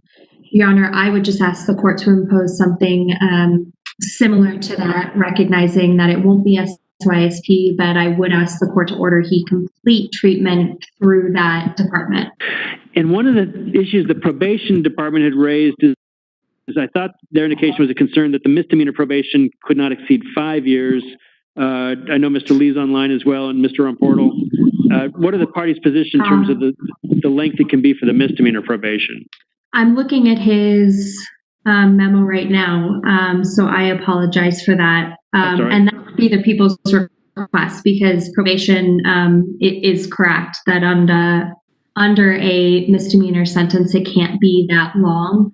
So that's what I'd ask for, is the 5 years. Mr. Edwards, I'm inclined to go ahead and go that direction of making it a consecutive probation, and then all the things that we talked about. But it's a resentencing, and anytime we get a resentencing, you have a right to make a statement. I've considered a number of things that you've already said, but is there anything more that you think I should know? No, I just have one question. So under this new deal, saying that it's not SOIP, do I still have to register, or how does that go about? But actually, that's a good question, and I'm trying to scroll back to look. Is there a registration requirement with the charge? Yes, there is. Right. So it's a good question. There is still a registration requirement. There's a period of time after which you can move to be withdrawn from the registry, but it would still have a registration requirement at this point. Okay. Yep. Any other questions or any other comments or things that you think I should know in terms of that, or position that you want me to know? No. That's it. Give me one moment.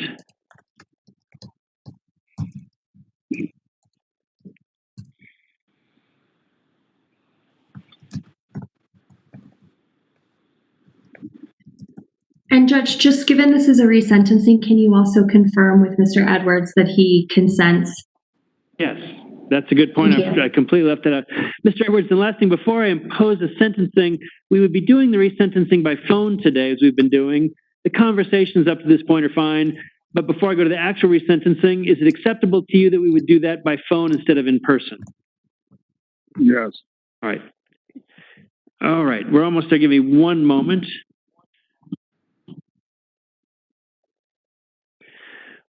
All right, under the circumstances, I think it's all been touched on, and just to make express, which I think the parties have expressed and the people have as well, but to make express that this is the direction I was going with that, I would agree that the sentencing on the misdemeanor under CRS 18-1.3-1007 cannot be technically the SOISP probation under that statute. I think it can be monitored under the division within the probation department in terms of sex offender treatment and those issues, but that's different than SOISP probation.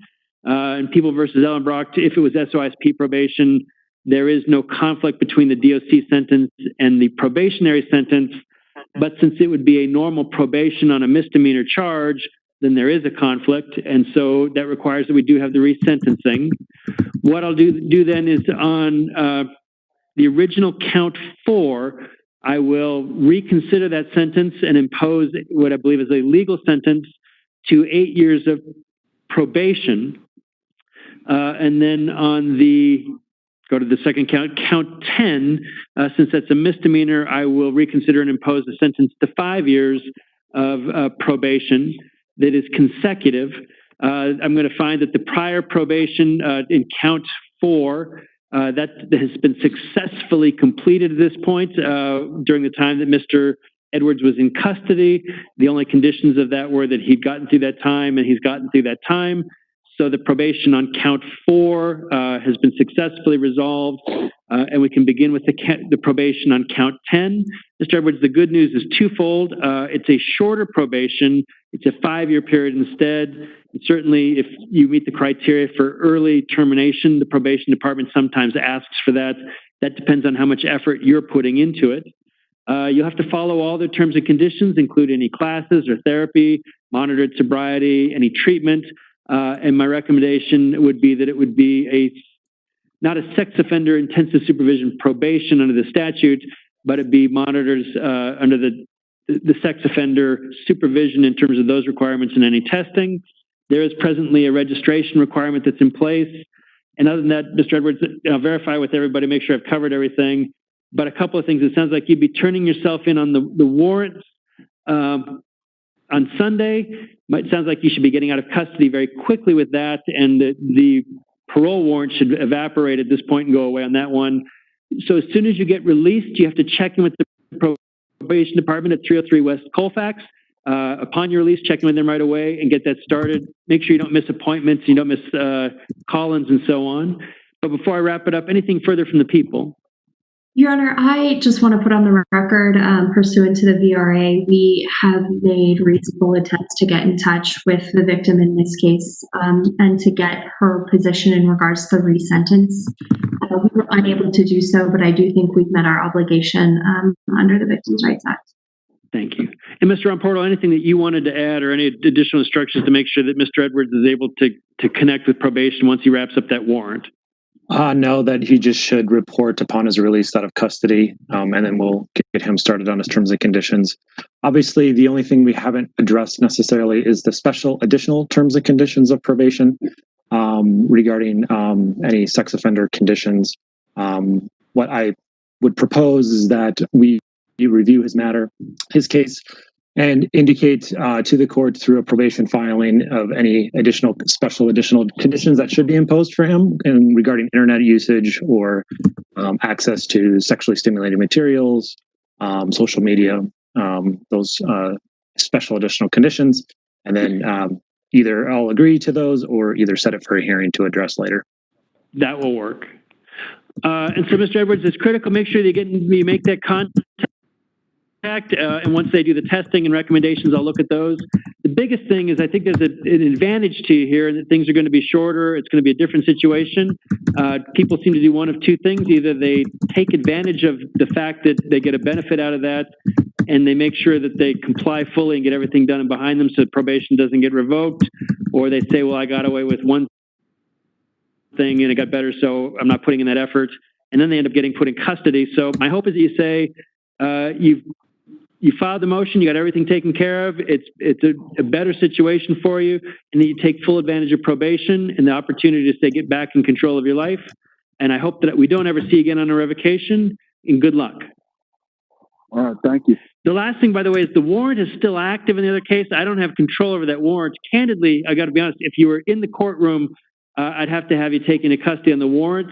All I can do at this point is direct you that you do have to turn yourself in on that. And there's a danger and a risk that during the week, they could pick you up on that because it's still an active warrant, but it sounds like you're going to get everything taken care of Sunday. So keep out of trouble until you can get yourself turned in. Yeah, man, I just knew I had the court date coming up and I knew I could get resent. So I was like, man, I'm going to wait till Sunday because I don't want to sit over the weekend knowing I couldn't see the judge till Monday morning. I know it's been a little coronavirus in there and I'm not trying to get sick. So I'll be there Sunday, though. That'll work, and that way you get... It sounds good. And then good luck with that. And just kind of keep your head down over the next 4 or 5 days until we get to Sunday. And not even that 4 or 5 days, a couple of days until Sunday, and good luck. Okay. Thank you, man. Thank you very much. And Ms.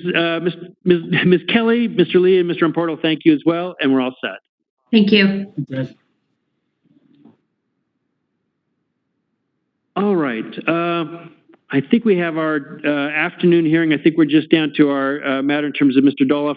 Were there any other matters that anyone had that we needed to address this afternoon? I actually think we did skip one. Hold on a moment. No, that may be everything, unless somebody sees something. Informally, are we ready to go ahead and call up the Dolloff matter once we have Mr. Dolloff available? Good afternoon, Your Honor. I see Mr. McCabe is in WebEx. It looks like Ms. Cole might be as well, so I think we should be ready to go as soon as Mr. Dolloff is here. All right. Your Honor, that is correct. I believe that he is speaking to co-counsel right now, and that the deputy should have him ready briefly. All right. I'll be here and ready to go. And so as soon as the deputies bring him in, we'll call the case up. Thank you. Thank you.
All right, let's go ahead and call up our case. This is, sorry.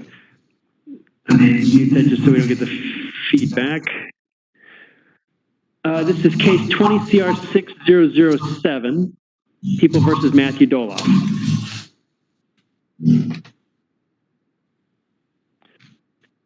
Let me begin with entries of appearance by counsel.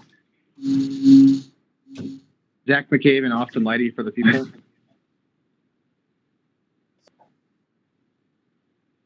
Oh, Ms. Cole, you just got muted. Let me have you let you unmute. Valerie Cole and Willie Rios appearing with Mr. Dolloff. He's present in custody, appearing via video. Thank you. I know this was just heard before Judge Gilman, and she set this over for today. Let me check with the parties. Where do we stand today? Your Honor, I would first ask to address the court's ruling in regards to the allowance of expanded media coverage. There are a number of motions that were filed in county court that I then refiled in district court that were not addressed.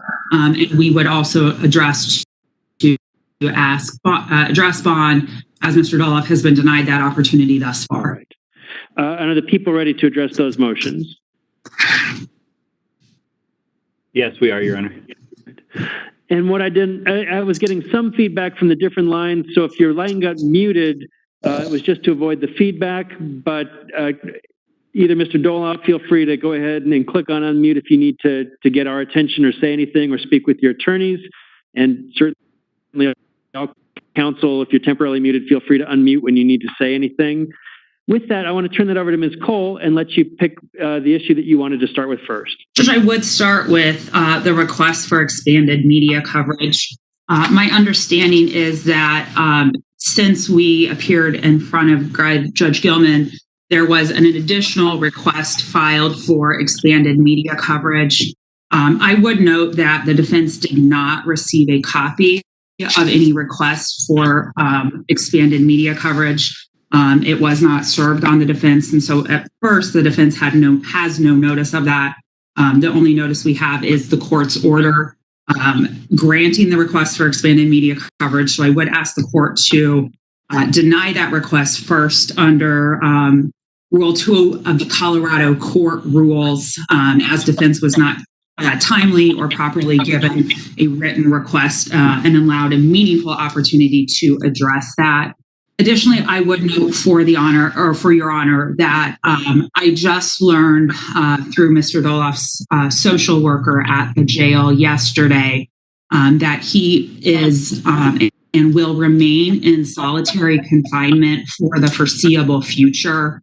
And the reason for that is the jail has told him that while this remains a high profile or a media case, they feel that it is necessary for his protection, despite him having not received any personal threats. So in addition to the prejudicial nature of both the local and the national media coverage that this case has garnered and continues to garner, it also directly affects Mr. Dolloff's liberties even in the jail. So I think that is additionally even perhaps more important for the court to consider. I would also note that the presiding criminal judge had previously addressed 4 of those requests, and that Her Honor Judge Gilman had found that in these matters that the adverse effects would be much greater than those caused by traditional media and had previously denied those requests. So for those reasons, we would ask the court to reconsider and to deny the request for expanded media coverage. And first, from the people, Mr. McCabe, did you have a position? Your Honor, I'm going to let Mr. Leddy handle this one. Thank you. Mr. Leddy, go ahead. Your Honor, thank you. And I think this goes into sort of the first motion that was filed by Ms. Cole, noted as D1.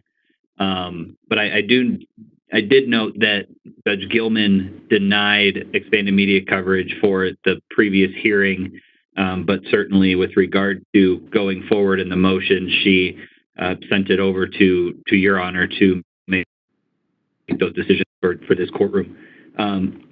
As far as, and I don't know if Ms. Cole has fully addressed what she wants to as far as D1 goes, but I would note that with regard to the record she made about Mr. Dolloff and his situation while this case is still receiving media coverage, I don't expect that media coverage will stop if the court denies expanded media coverage requests here. I anticipate this is something that will continue to be in the news.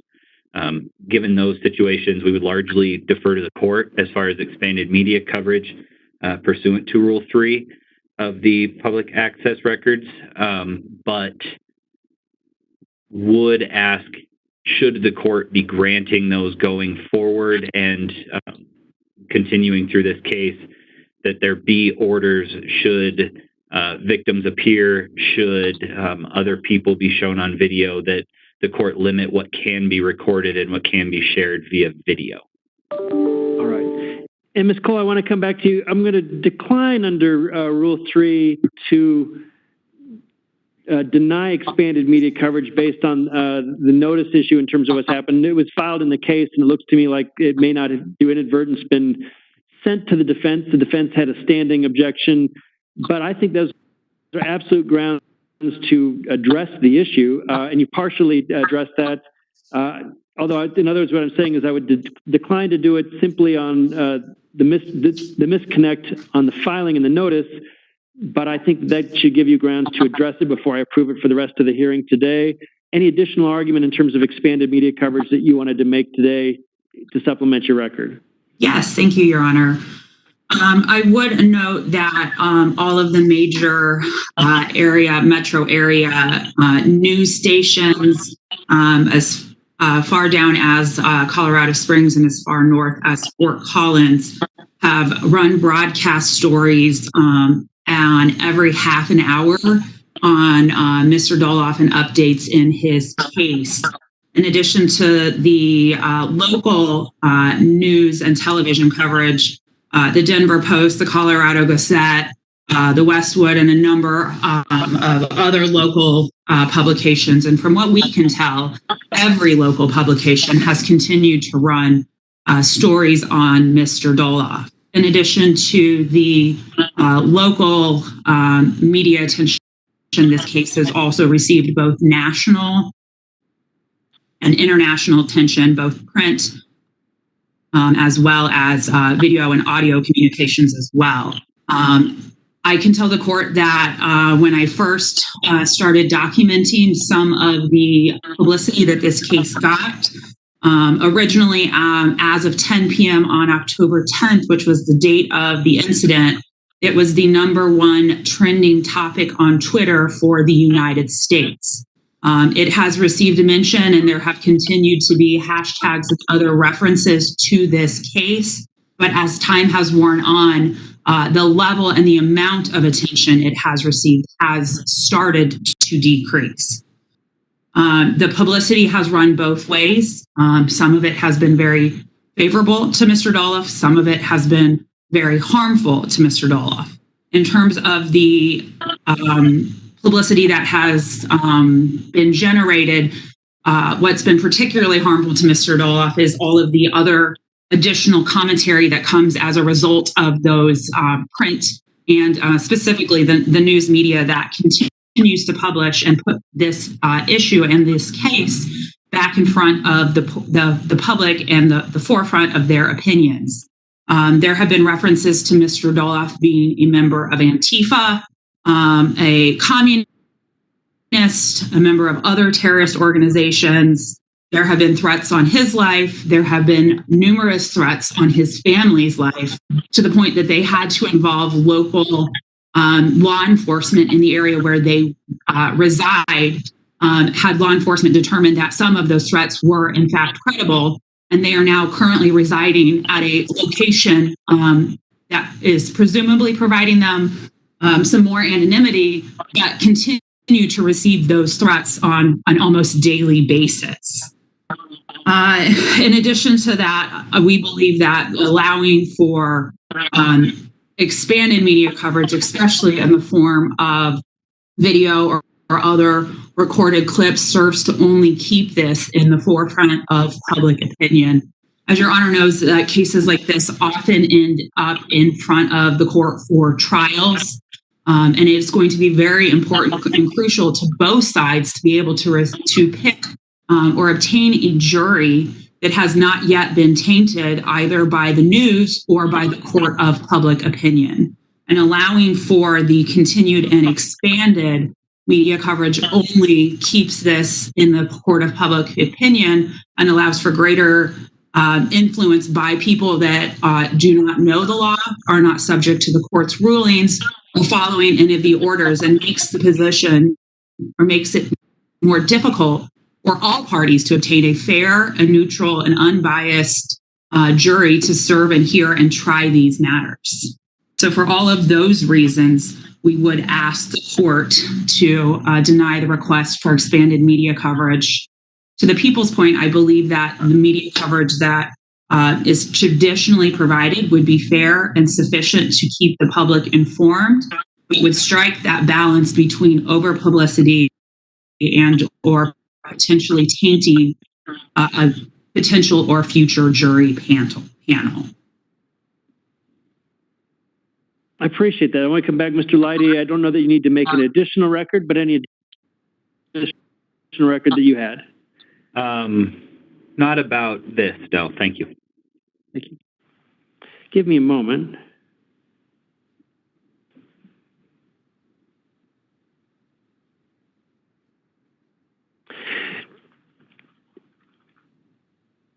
I think the defense raises a number of valid concerns, but I'm also weighing them against a number of other factors as well. Absolutely, this is a high-profile case, high profile in terms of media attention, but also in terms of public interest. And certainly the impression I have at this point is that there is substantial media attention that's being given to this. We have a number of media representatives who are monitoring the proceeding, which they can certainly do through WebEx as any member of the public is able to do, but then also the request for the expanded media coverage, which goes above and beyond simply monitoring and reporting on the proceedings. It goes into the area, would we be able to show video that would be recorded from today's proceeding? Under all of the circumstances, I do want to be clear, and I don't think Ms. Cole is arguing otherwise, but it sometimes gets lost in the discussion. The public aspect of expanded media coverage is not the risk of doesn't create the risk of prejudice. Under our Constitution, it's well recognized that a public trial is a good. It's something that should be taking place in our society, and the fact that the public monitors the proceedings to make sure that we're following those rules, that individuals are receiving fair trials, and to make sure that individuals who are making the decision eventually, if there's a jury trial, understand that there's scrutiny to make sure that they are following the law and the procedures. When we deny a public trial, that actually violates the Constitution, and there's a reality in today's society that we're not in a small community where the public can monitor the trial by simply going to the trial. We can't house the millions of people in the metro area and likely the tens of thousands or hundreds of thousands who might be interested in watching the news the way it becomes a public trial primarily, other than the fact that some people can monitor the trial through WebEx or actually come to the courtroom during the trial, is through the media being able to report that the proceedings are being followed as they should be, and that all due process is being granted to all individuals, and that the proceedings are being conducted with the seriousness and attention to detail they should. The risk, certainly, and I agree with Ms. Cole, is not that it's a public matter or the information becomes public from the media. The risk is that we can potentially taint, under certain circumstances, a jury trial, especially if there is high levels of public attention that sometimes suggest to members of the jury that they should be taking a certain approach to that, or if there's evidence or information that can be disclosed during the proceedings that could taint jurors as well. Information, for instance, that might not be something that a jury should consider, but somehow gets reported in the media. Those are all risks and dangers, and I weigh those very heavily. It is a case also, and I'm aware for these rulings, that not only has the subject matter garnered substantial attention in this case because of the nature of what's happened and what's happening in our society in related events, but it's a particular case where there have been a series of photographs that were published by a nearby bystander, apparently, that I think have been published in multiple locations, showing a level of detail of the events that is normally not present. And I think that has certainly garnered a high level of public attention in terms of being able to see those photographs. But there also have been a high level of news stories. I'm aware, and certainly for the record, that even after Judge Gilman's advisement, and an advisement should not generally be subject, I think it makes sense with me, and I agree with her in terms of simply advising someone under that Rule 5 process is not typically something that we grant expanded media coverage to. But even the fact of that garnered media attention at that point. So I agree with the people that I don't think that if I were to simply deny expanded media coverage, the story would go away. But I also understand the defense position is that it's more likely to be more high profile if there are also images that are recorded from the proceedings. Weighing all of the factors in the case, and I understand the defense concern, but keeping in mind, frankly, the benefits of a public proceeding, but more importantly, keeping in mind the interests of the public interest in terms of being able to monitor the trials. There is a First Amendment media interest that has to give way to rights of the defendant to due process in a fair trial, keeping in mind Mr. Dolloff's right to due process in a fair trial, and the risk, I think, that comes from broadcasting imagery from today's proceedings. I'm confident that it will not impair the ability to have a fair trial, and that it would not so sway public opinion beyond the fact that it's a trial that has media attention already at this point. And so I'm going to find at this point that the risk of an unfair prejudice from the expanded media trial, for the reasons I'd said before, I've reconsidered in light of the new request above and beyond what was just simply stated in the standing request, and the level of detail I appreciate. But if nothing else, for today's proceedings, which I think are fairly limited, they're far short of the trial itself. As a general proposition, I don't believe it's proper to have expanded media coverage, for instance, of suppression issue hearings, if those were to come up, or pretrial motions hearings. Those are different things. But for today's process and proceeding, I don't think there's a risk of prejudicing in a negative way Mr. Dolloff's right to a fair trial and to due process at this point. And weighing all of those factors, I'm going to continue to consider future motions. I will absolutely make sure that the parties have copies of those motions and can respond in advance. And each decision for each proceeding will be based not as a general approach, but would be based on the specifics of that particular proceeding. And is there an increased risk of harm based on that proceeding? So that's a long way of saying I'm going to decline to, I've reconsidered, but declined to change the ruling in terms of granting expanded media coverage for today. All those same rules in effect, whoever's in charge of the pooling of material and recording, individuals other than those participating, which are limited to the court, counsel, and Mr. Dolloff, whether their images or their names or identifying information cannot be broadcast and cannot be distributed outside of anyone who's agreed that that would not be broadcast. That'll still be in place. And other than that, we can go ahead and proceed today on that issue as long as everyone follows those requirements as well. And if there are future requests for expanded media coverage, they'll be decided individually, and this is not a ruling that goes beyond today's proceedings. Having said that, I want to come back to Ms. Cole. That was a little bit longer record because it's a unique case that does get a lot of attention. You had some other issues, though, that I think needed to be addressed validly. Which of those would you like to start with next, preserving the objection you made a moment ago? Your Honor, there are a couple that I think can be taken together. There are also a number of notices that I don't believe actually require court attention. I have noted that defense filings 4, 6, 10, 11, 12, and 15 are all notices that deal more with invoking or preservation of rights on behalf of Mr. Dolloff. And so I don't think that those require court attention. In terms of evidentiary motions, I don't have a preference other than I would request that defense 9, 5, and 7 sort of be addressed by the court as a whole. They are all different versions of a similar issue as it relates to scientific testing. And so the relief being, 2, 5, and 9. The relief being sought depends on how the court rules. I think in terms of chronology, it makes more sense to start with 9 and then perhaps address 2 and address 5. And then whatever order the court wants to address any remaining motions, I do not have a preference.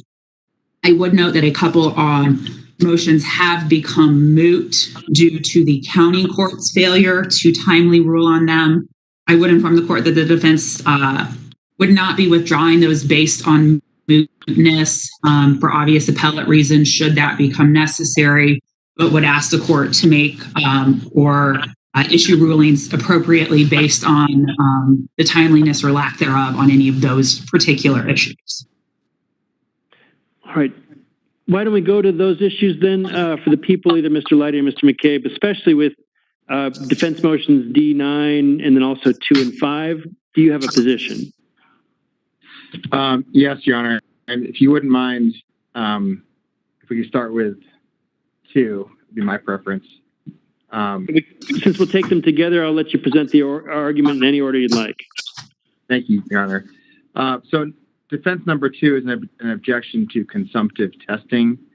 I would ask the court to deny the request, which is that Mr. Dolloff's asking that the prosecution refrain from any testing that is thought to be consumptive.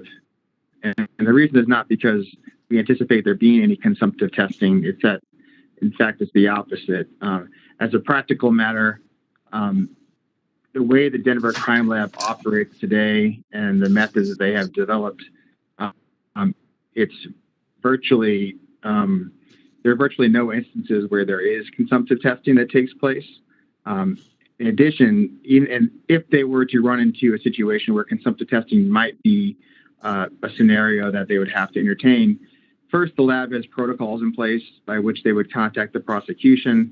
In that type of instance, we would then contact the defense and give notice, certainly in a case that's been filed, to talk about consumptive testing. But it's also important to remember that their Colorado Revised Statute 16.3.309, subsections 1 and 2, deal specifically with the issues of consumptive testing, sometimes called destructive testing. And then, of course, there's a great body of case law surrounding destructive testing. So I think in the first instance, it's moot.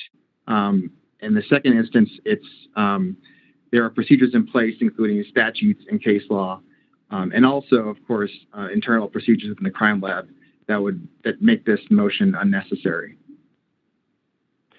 All right. And you're able to tie that in also following up with defense motions 5 and 9, since I think there's some potential overlap in terms of procedures. Sure. Let me look at 9. And 9, Your Honor, if I remember, I see 9 to be identical as 5. Am I incorrect in that? I believe, and I'll let Ms. Cole verify that 5 is the ability for confidential experts to be present during the people's testing, and 9 was for confidential testing by the defense experts. So one is, I believe, is presence, and the other is their own testing. And Ms. Cole, is that accurate? Judge, I would clarify just a little bit. The request for confidential defense expert testing includes the request to be allowed to test or examine any evidence prior to the lab undertaking their own testing, based on discussions with our expert that often the testing performed by the Denver lab, and specifically the testing that is anticipated in this case, results in a degrading or a destruction of the evidence that prevents any defense expert from duplicating the procedures undertaken by the crime lab. The expert that the defense has consulted and spoken with has indicated that the methods they would employ would not cause such harm or damage as to prevent the lab from duplicating or doing their own testing, and would be done in a manner that would leave the evidence preserved in its current state. And let me ask, since it's a wide range of testing we may be looking at, what type of testing is it you're concerned about that if the Denver crime lab performs, it would degrade the quality of your ability, the ability of your expert to do testing as well? Sure, Judge. Two areas specifically, and both relate to any potential firearm testing in this case. As the court may or may not be aware, every time that a gun or a weapon is fired, there are particular strides or striations that are made as part of the firing process, both inside of the gun as well as on any cartridges or casings that are ejected from the weapon as well. Repeated or continual firing causes differences and inherent variations in those patterns. And so that is of concern. Additionally, the defense is also specifically concerned in terms of fingerprint testing. Our expert has indicated that the testing employed by the Denver crime lab results in leaving a residue or a substance on the gun that makes it difficult, if not almost impossible, to perform necessary analysis, and can often render the gun unworkable, preventing defense from conducting or completing their own independent testing, including some of the things such as test firing and or examinations related to that. All right. With that clarification, Mr. McCabe, I'll let you address 2 and 5. Or 9 and 5, excuse me, 9 and 5. 9 and 5. Thank you, Judge. I think in response to the argument by Ms. Cole. In the first instance, I guess the first question I'd have is, who is this expert and what is their opinion? What allows them to render this opinion? Because the fact of the matter is that the Denver Crime Lab has both a quality assurance program and as well as being ISO certified, which stands for the International Organization of Standardization. Those procedures that the lab has internally, they're nationally accredited, ensure that the lab provides their testing in a consistent, unbiased, and traceable manner that always uses validated methodologies. I would discount Ms. Cole's expert when they claim that the testing that the Denver lab would do would automatically prevent the defense from having access to the item that was tested if they wanted to test it again. But also it's important to remember, Your Honor, that the procedures the lab undertakes include a complete tracing of everything that occurs, that they make sure that the discovery that we provide includes bench notes, of course includes the report, includes extensive discovery that allows them, any defense expert, to review those documents and make an independent determination for themselves. At the end of the day, what the defendant is asking for is an ability to confront the scientific evidence that we may bring in this particular case. And of course, Your Honor, the defendant does not cite any rule or case law in support of this motion. The defendant's reliance on both Miller and Hutchinson is misguided. In fact, neither stand for the proposition that the right to counsel include an expert be present at testing performed by law enforcement. In fact, they stand for different propositions. Miller stands for the proposition that the attorney-client privilege extends to confidential communications by or to the client in the course of gaining counsel, advice, or direction with respect to the client's rights or obligations. Hutchinson v. People likewise does not stand for the proposition that a defense expert should be allowed during the prosecution's testing of forensic evidence.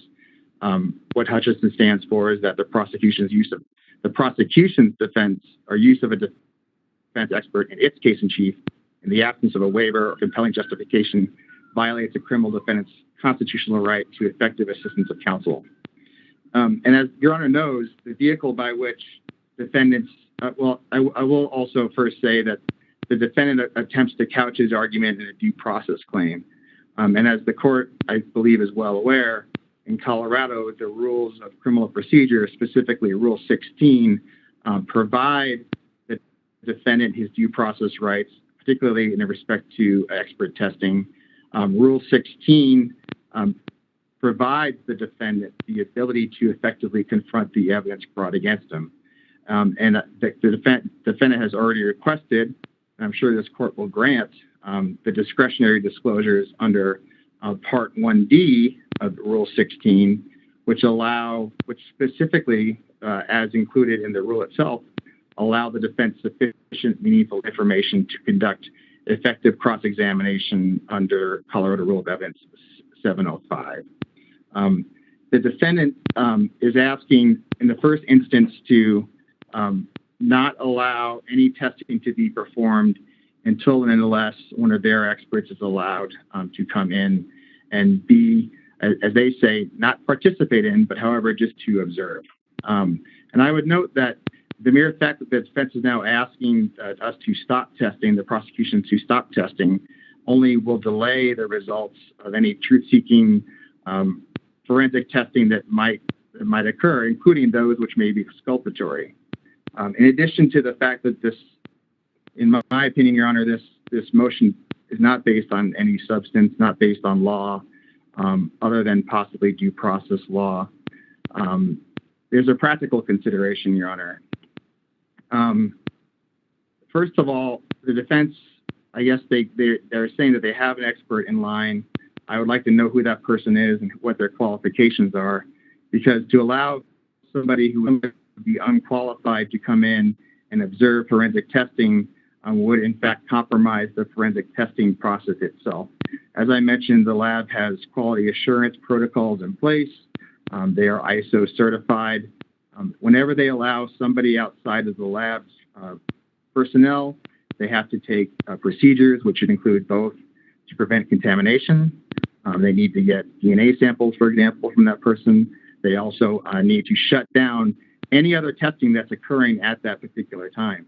And that the reason for that is not just to prevent contamination, but also to prevent confidential or law enforcement sensitive information that other analysts may be working on in the same section or same area of the lab at the same time.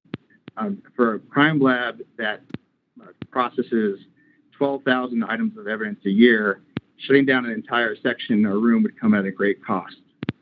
As I noted, the defense has asserted that if they were allowed to have an expert present during the testing by the prosecution or law enforcement, in this case, the Denver Crime Lab, that person would not participate in or fashion in any fashion or interfere with or influence the state's testing procedures. In my opinion, Your Honor, that kind of begs the question of what's the purpose of having that person there. If it's only just to look over their shoulder, the same result can be obtained by the extensive discretionary disclosures that we in Denver and Denver Crime Lab provide as a matter of course in all of our forensic cases involving forensic evidence. They include the curriculum vitae, expert bench notes, photos, and then of course the expert's crime report itself. And as Your Honor may know, that all Denver Crime Lab experts routinely make themselves available and meet with defense attorneys and meet with defense experts. So my main point in my argument, Your Honor, is that what the defendant is requesting is not based on any recognized rule or law, and it's not worth the trouble that the crime lab would have to undergo to allow the defendant to be present for any type of testing. In regard to, I only heard a practical argument as to why the defense should have access to the prosecution evidence prior to forensic testing being undertaken by the Denver Crime Lab. And simply, I would have to say that I disagree with Ms. Cole. The fact is that any and all testing that the Denver Crime Lab does allows for the testing to be replicated. Whenever a sample is taken from any type of item, there is a smaller sample that is always retained. As I mentioned, the quality assurance protocols and ISO standard accreditation provide that all testing by the crime lab will be reliable, it will be unbiased, and it will allow the defense the ability to replicate any type of testing that they want to. We had asked that after the Denver Crime Lab has processed the evidence in this case, the defense, of course, will then be given the opportunity to examine the evidence and test whatever evidence they want to. But, Your Honor, these motions, 2, 5, and 9, should all be denied for the reasons I stated. All right. I want to make sure I hear one thing correctly, and then I'll go back to Ms. Cole and let you reply since it was your motion. I'm making sure that I'm hearing the people's position correctly, is that first, in the one area, you object to a confidential individual observing the testing in terms of not knowing who that is, but I'm also hearing you say that you object really to anyone being present during the testing as well and observing whether they're confidential or not or anonymous or not. Is that correct? Yes, Your Honor. All right. I want to come back, Ms. Cole. It's your motion. I'll let you reply. Judge, I would address a couple issues raised by Mr. McCabe. Otherwise, I think the motions are clear in terms of what defense is requesting from the court. In terms of the people's request for disclosure of confidential defense experts, as the court is aware and as Mr. McCabe stated, the defense has no obligation to turn that over prior to a trial, nor can the people call a defense expert as part of their case in chief. On the record, I would state that the expert that defense has already consulted with is a local and well-known expert, a PhD, a forensic consultant, and a ballistic analysis analyst who teaches at a Colorado university. If the court needs or feels that more specific information including disclosures such as CV and things like that, are necessary before the court can make a decision. I would request for an in-camera review by the court. The court makes expert determinations as a routine part of criminal cases in determining whether experts are presumably qualified in terms of witness testimony, and I am confident that the court could make determinations and or request additional information if necessary to determine whether an expert would be qualified to do any testing or any performing or analysis of the evidence in this particular case. Mr. Dolloff has an absolute constitutional right under both the United States and the Colorado constitutions to confront the witnesses or the evidence as he sees fit. It is not subject to what directions or what restrictions the state places on the evidence or on the witnesses. It is an absolute right that is fundamental to Mr. Dolloff and any other criminal defendant facing a charge before the court that could ultimately result in the reduction or the loss of his liberty. The deference is given to the defendant, and it is not an unreasonable request to allow Mr. Dolloff or an expert on his behalf to have access and perform testing that will not damage and will not degrade and will not prevent the people from performing their own set of testing. The defense would have no problem arranging with the court or with the people or the crime lab to do it in an expeditious manner so as not to further delay or cause delay. Mr. Dolloff is currently in custody and has a significant liberty interest in reaching a timely resolution of these matters. And so any delay in the case is a prejudice to Mr. Dolloff as well, who is the one who has most, if not all, of the rights in a criminal case, as the court is aware. In terms of the consumptive testing, I think based on the record that the people made, there is ample reasons for the court to order that the people shall not perform consumptive testing without first allowing the defendant or the defense to have access and or bring any issues up before the court.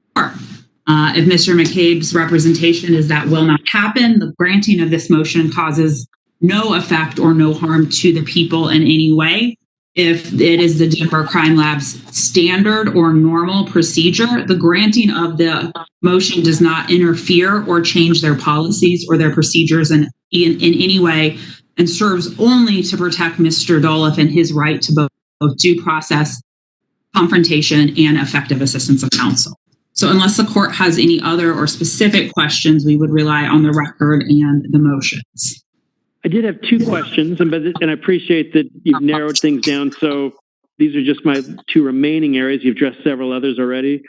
If I were to grant the request to allow defense testing first by a confidential individual, how can a person who does testing and has custody of evidence prior to the prosecution testing, it would seem that they would automatically break the chain of custody and then become a necessary witness if the prosecution's testing takes place afterward.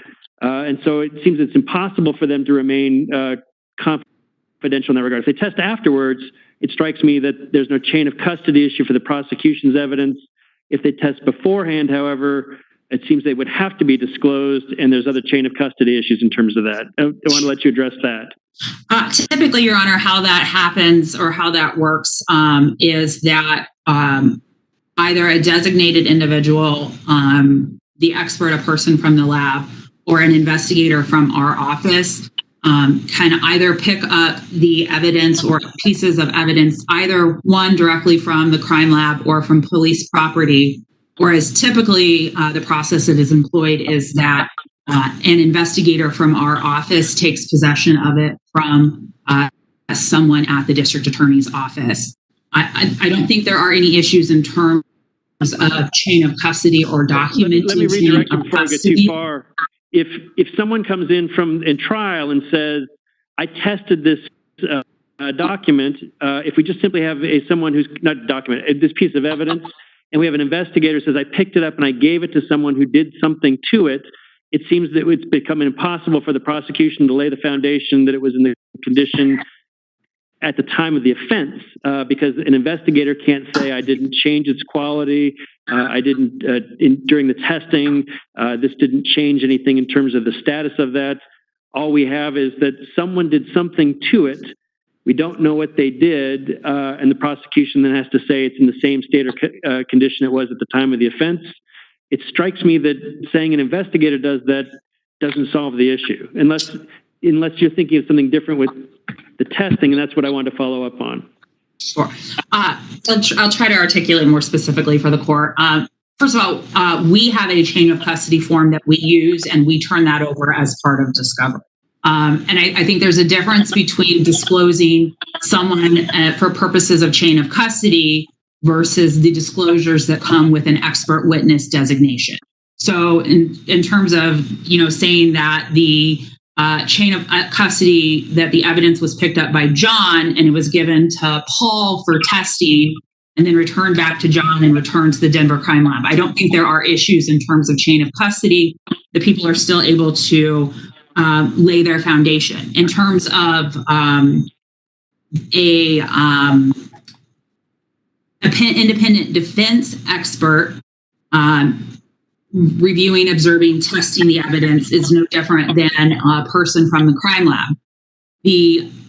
Presumably a police officer or a crime scene technician is the person who impounds or collects the evidence. The person who collects the evidence, the police officer or the crime lab technician, can then be allowed to review that evidence and say, is it in the same or substantially same condition as when they recovered it? Having it tested by either the Denver Crime Lab or a defense expert does not change whether it's still in the same or substantially same condition as when the person who impounded the evidence collected it. Before I go and you have the same issue whether it's your whole reason for saying that you need to test it first is because the testing can change the condition. If it can't change the condition and they could just know by looking, then there's no need to give it to the defense first, is my concern. If on the one hand the argument is the testing can change its condition, we want to test it first, but the testing won't change its condition, there's a disconnect there. What I'm concerned about is, how does an expert say, I tested it for X?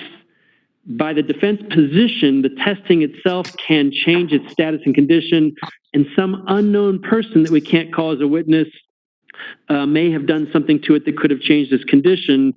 I've got a real problem with how we're getting past that hurdle. And I'm only saying this not to argue it, but I don't feel like it was going to my significant concern. So I want to let you go ahead and address that first. Your Honor, in speaking with our expert, he indicated the testing that he performs and undertakes does not cause the same degradation of the evidence that the crime lab undertakes or uses. So there would not be that damage or that change to the evidence. That helped me. That was the one area I was missing, and I didn't want to guide it too much necessarily in terms of the specific, but it helped me fill in the last hole just in terms of understanding the issues. With one exception, ultimately, since we'd be asking for procedures that aren't required by the rule under Rule 16, they're somewhat, by definition, extraordinary measures. In other words, they're beyond the ordinary approaches. I don't have information in terms of the level of the analysis of the evidence beyond the factors that, frankly, are already available to the public. But given, for instance, I mentioned them before, the photographs we've talked about, is there something about this case in terms of the status of measuring the evidence that makes this extraordinary? And I'll throw out what I'm concerned about. I can see an argument of saying, this is really up in the air as to who the perpetrator was of the charged offense. We really are fighting about matching fingerprints to say, is it even the defendant on any level? Was it some other person? If this is a case that those really aren't the issues in the case, it would seem that there aren't extraordinary measures to justify, or extraordinary requirements to justify extraordinary measures. What about this case makes it different from others that we need to do a different procedure? So, Judge, I would agree with the court, and to the court's point earlier, there are an extensive number of photographs that were captured and that have already been made public in terms of what occurred in this case. And I would agree that in this case, identity is not at issue. The testing that the defense would undertake does not go to identity. Specifically, how it would be an issue here is in terms of the operability of the gun. It would go to one of the defenses that the defense may raise or may present at trial, where how the gun functions and how it operates would be a central issue. The testing that specifically can cause damage to the gun is the fingerprint testing, which is performed by the Denver Crime Lab after they have already performed all of their own ballistic analysis, operational testing, and things like that on the gun. The Denver Crime Lab does not perform the fingerprint testing first because of the residue that it can leave on the gun and the damage that it can cause to the operability of the gun. In terms of the specifics, I'm glad to set this or readdress it in terms of in camera, but these are defense issues that are not properly raised or disclosed to the prosecution, but would have no objection to providing the court more specific or more additional information on that. But it goes directly or would go directly to the functionality and or operability of the gun and some of the calculations and measurements related to those various issues.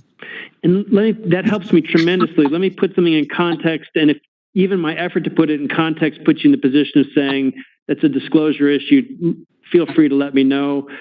Taking an example from a different case, I know that, for instance, in that particular case, the weight necessary for the trigger pull, the resistance in terms of how many pounds of pressure had to be applied to the trigger was an issue in that case.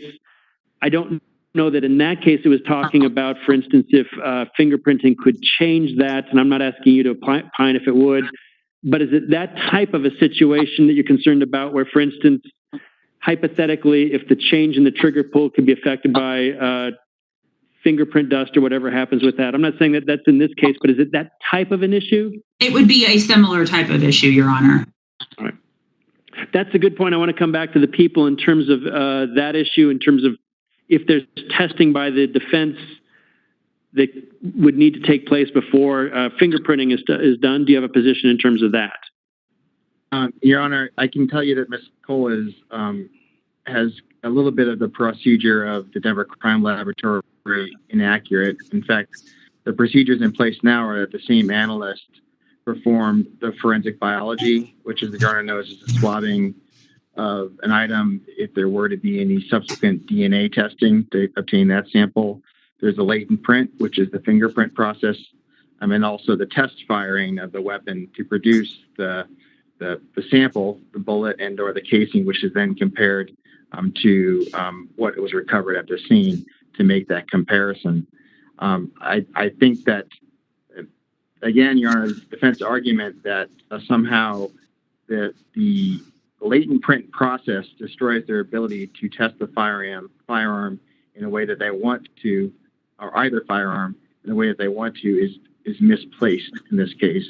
And Your Honor, I will have to say that some of it is moot because, as Your Honor may recognize, that the Denver Police Department and Denver Crime Lab have been moving forward with testing from the beginning. So, and I know for a fact that in this particular case, forensic biology, latent print, and firearm tool mark testing has already been completed in this particular case.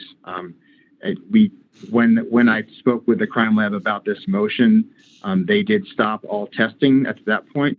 But these are things that were accomplished prior to this motion being addressed by the court and the crime lab being made aware of it. So to the extent that some of these issues are moot, they are moot. However, with the prosecution and the Denver Crime Lab may, however, want to conduct further testing. So I appreciate the court addressing this now so that we can continue to move forward with testing if the court were to deny this motion, or if the court were to grant it in part would have no other procedures that would be in place. But as Your Honor, as I stated at the outset, these motions are not based on law. They're not based on Colorado statute. They're not based on the Constitution.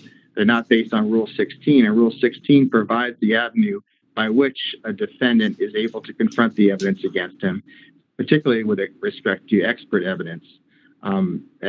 As Your Honor noted, the argument that our testing would somehow be destructive, but their testing would not, I think falls on its face. By the very terms of Rule 16 and the very terms of what the defense is requesting, these are discretionary disclosures, which would require that the court find or procedures would find that this request was reasonable. And Your Honor, this is not a reasonable request. This is prosecution evidence. This is law enforcement evidence that was recovered at the scene. To provide this evidence to someone who we don't even know who that person is would create a grave risk to the truth-seeking function of this court as well as this criminal trial.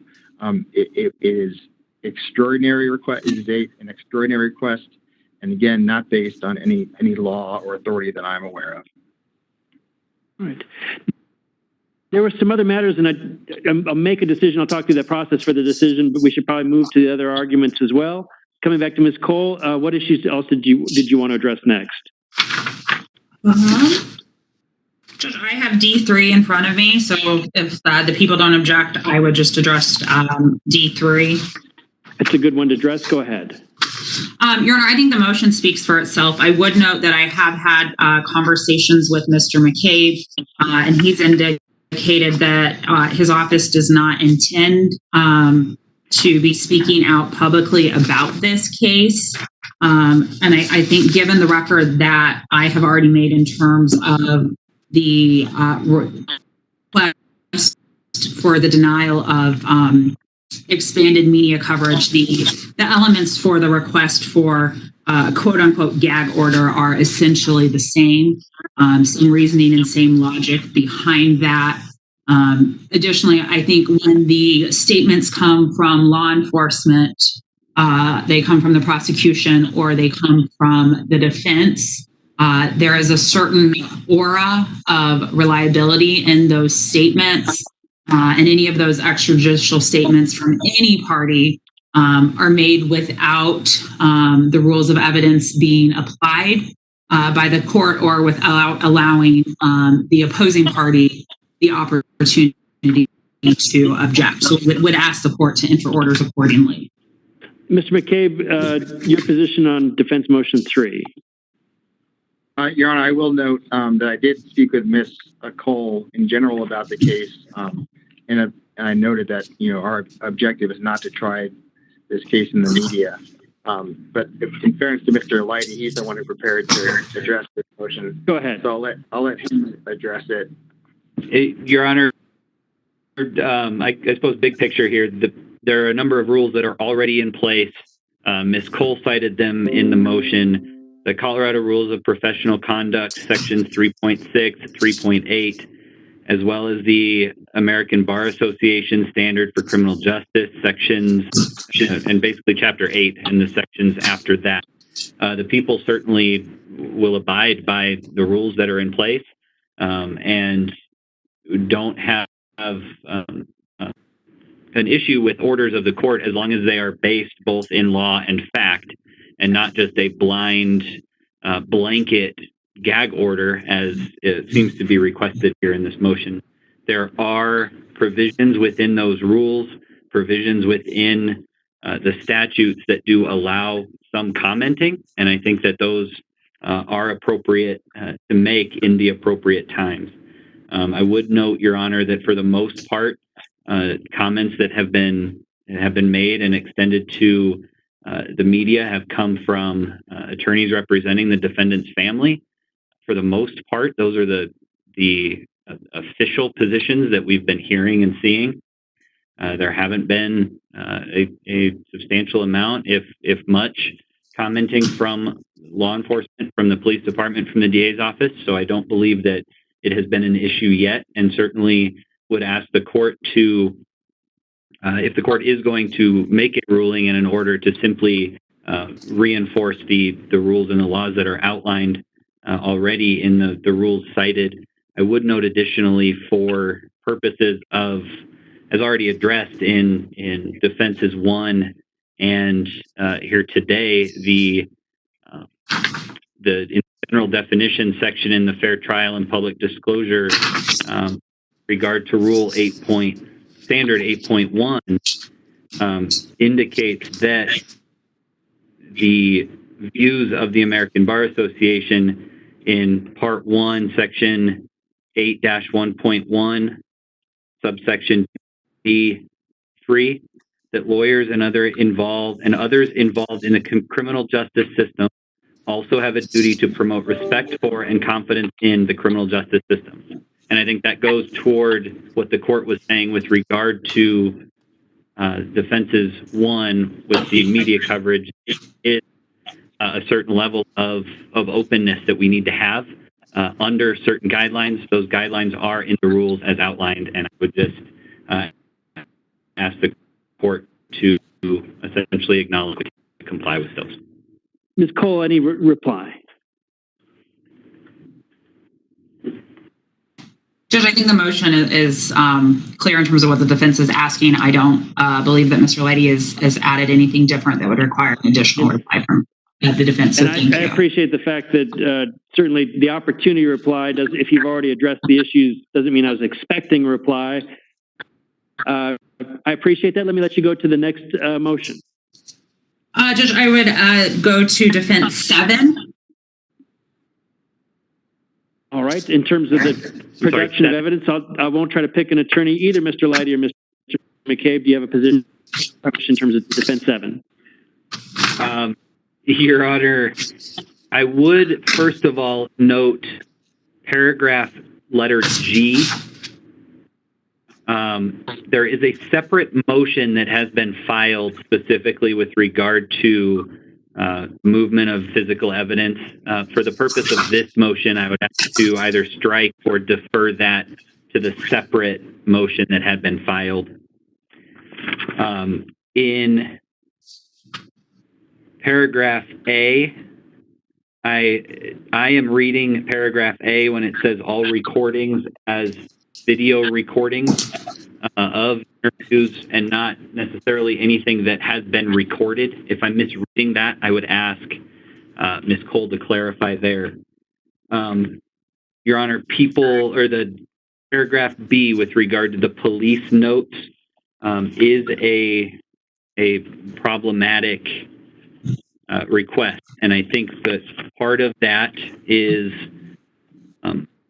the policy, as Ms. Cole indicated, that the detectives, at least with the homicide unit, take some notes while they're interviewing people, use those notes to compile a supplemental report, and then those notes get destroyed.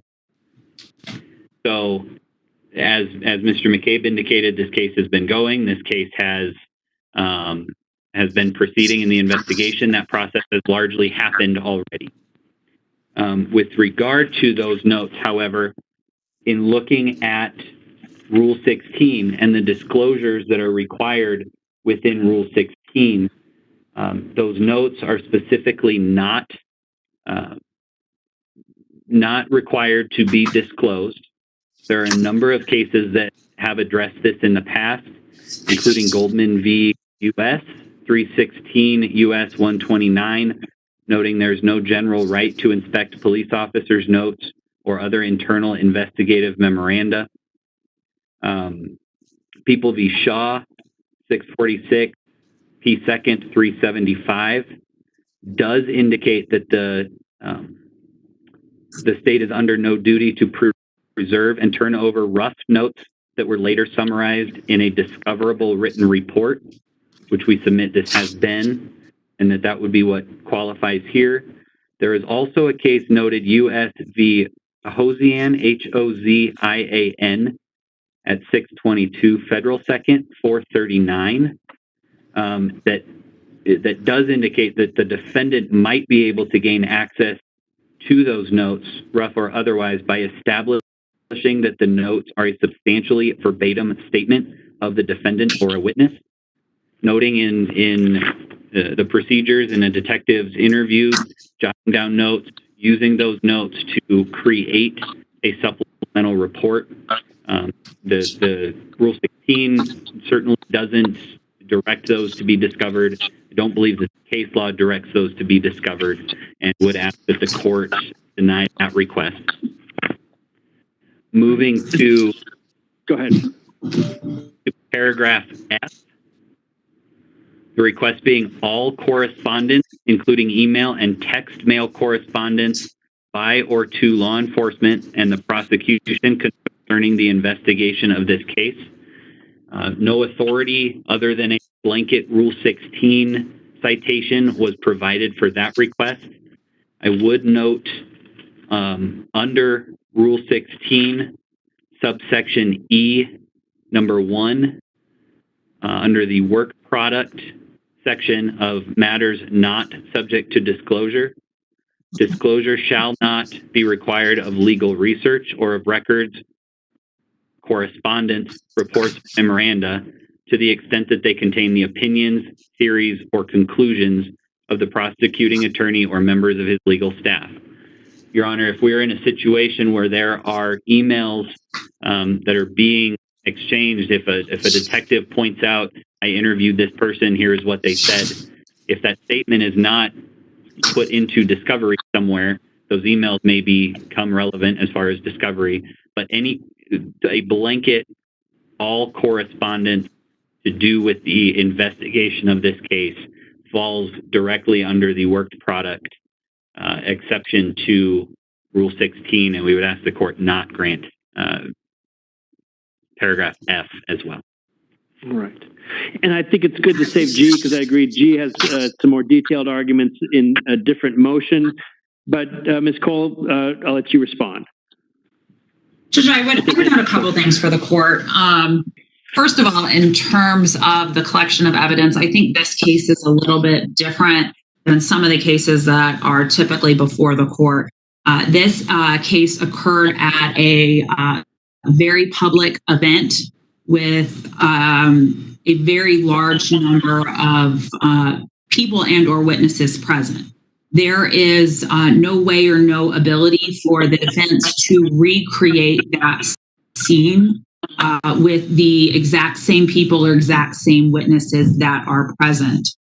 The sheer number of law enforcement officers that were present at this rally prior to the incident occurring is clearly documented both via picture and via video that's been shown on the media, and the number of different witness statements that have already been given by individuals that were at the rally or that feel like they were in the area or saw a part or a portion of the incident has already led to a significant number of people identified by the defense. However, the defense does not have the ability to know exactly who was contacted, what they were said, what notes or anything like that was recorded by law enforcement. And the only way to allow the defense the same or equal access to those witnesses and to determine whether they have information that's either inculpatory or exculpatory is to allow defense access to those notes. If it simply contains a verbatim resuscitation of what's in discovery, there is no prejudice to the people or to law enforcement in any way. And if there is something that is different, that is clearly discoverable, potentially exculpatory, and absolutely fodder for cross-examination.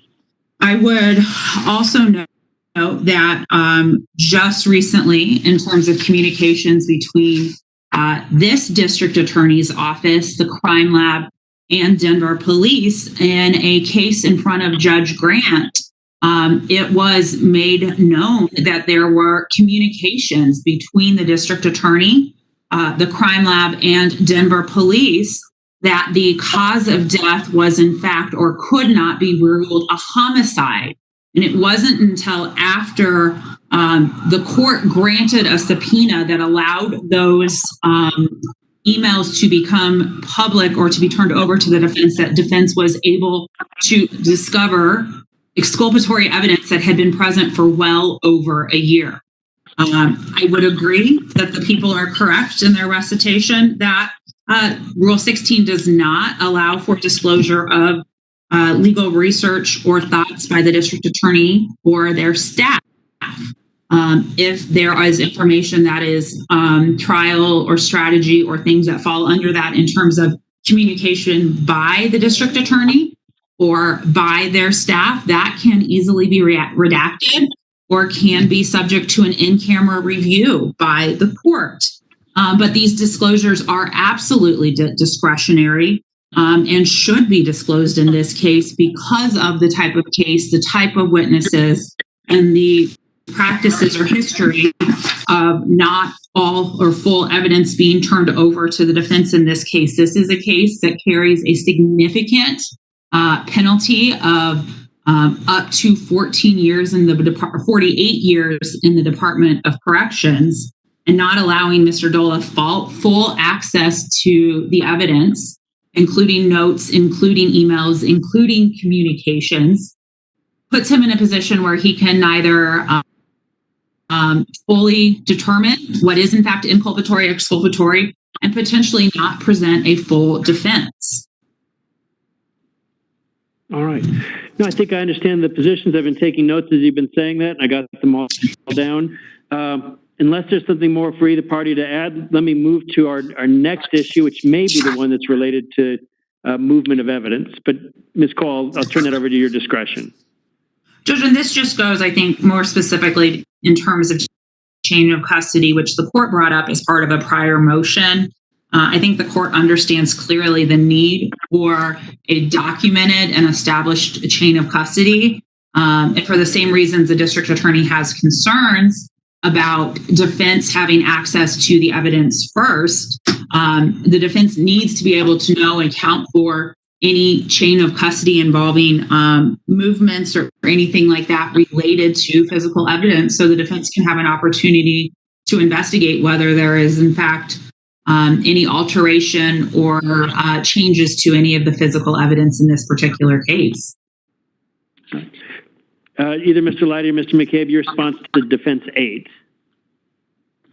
Your Honor, we anticipate we will be providing that type of documentation. Both the Denver Police Department, the Denver Police Department has its own operations manual, which includes extensive procedures for the proper handling of evidence and property, and the Denver Crime Lab Quality Assurance Program as well also has procedures for the handling of test items, and those documents are routinely turned over as part of the expert discovery in Denver Crime Lab cases. All right, and let me come back to Ms. Cole. Any reply? No, thank you, Your Honor. Thank you both. All right, I've made notes in terms of that. There's some other motions. Ms. Cole, which did you want to go to next? Judge, I would address 16. That's a good one. I was thinking that's a good one to address. 16 in terms of the jail records, your position. Anything further to add to the written motion before I go to the people? No, thank you. The people's responses to defense 16. Your Honor, the defendant cites no authority to deny the people access to jail records maintained by the Denver Jail Sheriff's Department.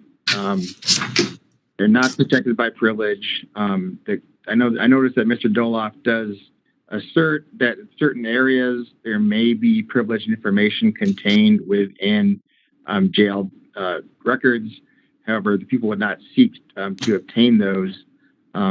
However, just ordinary course of the business, Denver jail logs or even incident reports would not contain the type of privileged information that the defendant notes, including, I think they cite both the clergy privilege as well as medical treatment, psychiatrist and or psychologist privileges.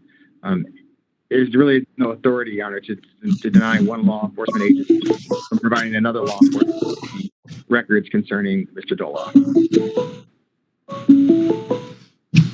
Phones ring at the worst times. I understand. Yeah, Judge, I apologize. I have it shut off, but apparently my computer does not understand that. I understand that, so that's not a concern. Let me come back, Ms. Cole, your response then. Judge, I think there's two issues. First, a lot of the information would not be relevant to this case. So anything related to jail incident reports or anything like that have no bearing on Mr. Dolloff's guilt or innocence and would be improper for people to have access to. And so that is something the court should consider first in terms of evaluating, is it likely to have any bearing on the innocent or guilt of Mr. Dolloff in this particular matter. Second, in terms of visitor logs, who visits Mr. Dolloff would be confidential because there is no way for the jail to distinguish between what is a personal visit and what is a professional visit. And the persons that defense wishes to meet with Mr. Dolloff and the reasons for why they meet with Mr. Dolloff are strictly within the privity of the defense and not disclosable to the jail or specifically the district attorney's office. Some experts require specific or written approval from the jail prior to being admitted into the jail, and there is documentation and record of that. But again, the district attorney's office has no right to know what expert or experts visit Mr. Dolloff, the number of times they visit Mr.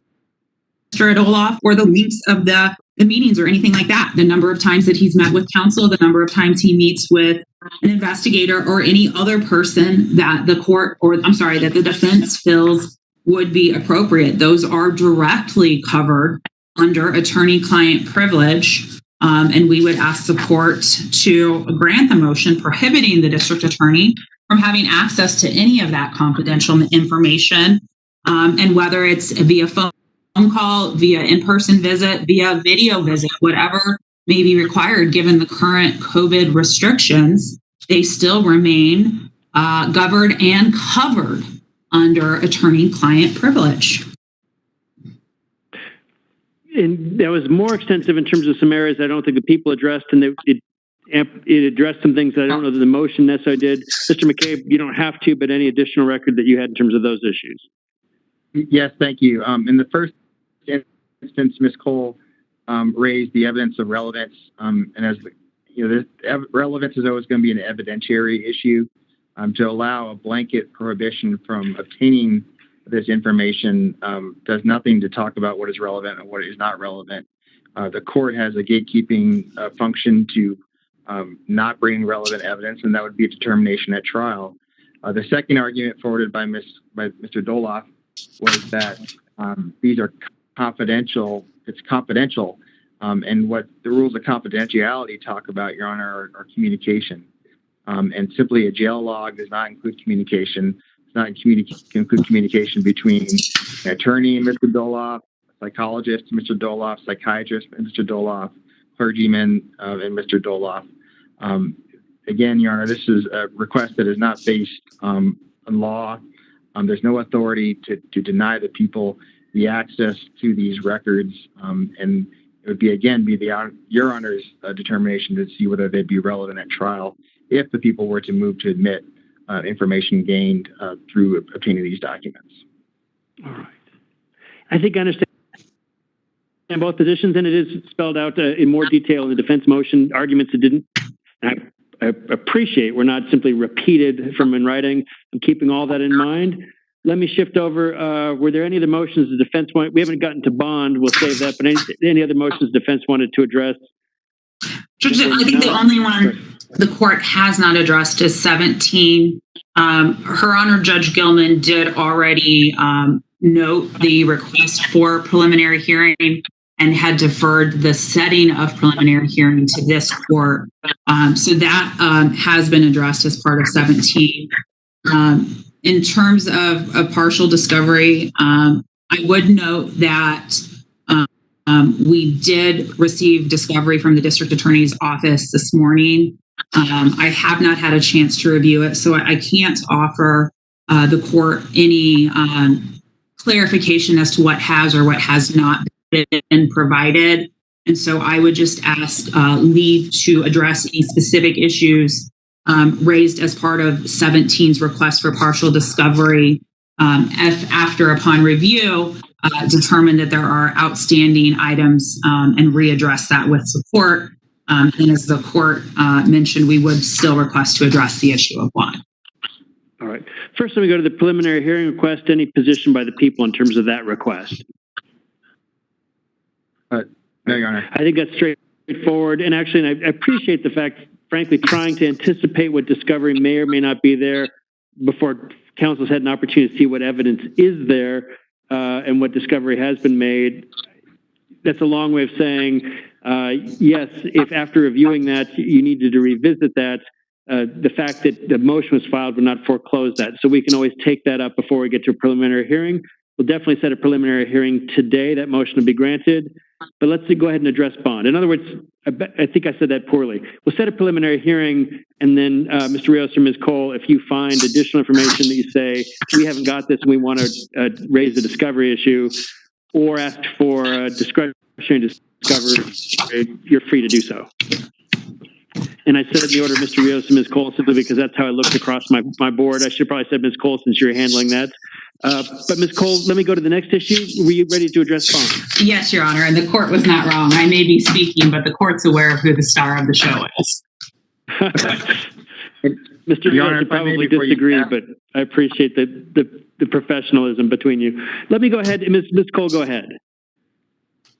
In Your Honor, before we address bond, I wanted to just restate what I think the court said is that we're going to set a preliminary hearing today. However, the court's not going to rule on the partial discovery request in defense number 17, correct? That was a way of saying what I took about 12 sentences to say in one. That's exactly correct. And then before I forget, Your Honor, there were a number of notice type pleadings filed by the defense. Some of them, however, did request for orders in them. If we're going, we will accept that we've been put on notice for X, Y, and Z. However, to the extent that some of those notices ask for relief from the court, we'd ask that the court not rule on those or simply deny them at this point. And the impression I had, Ms. Cole, was that if we hadn't talked about it at this point, it was a potential notice and wasn't requesting an order or finding from me at this point. And correct, Your Honor. I mean, if it's an issue that the court feels requires a specific order, I would ask the court to do that. But I don't think there are any particular issues that, unless the court felt was necessary, require a specific order today.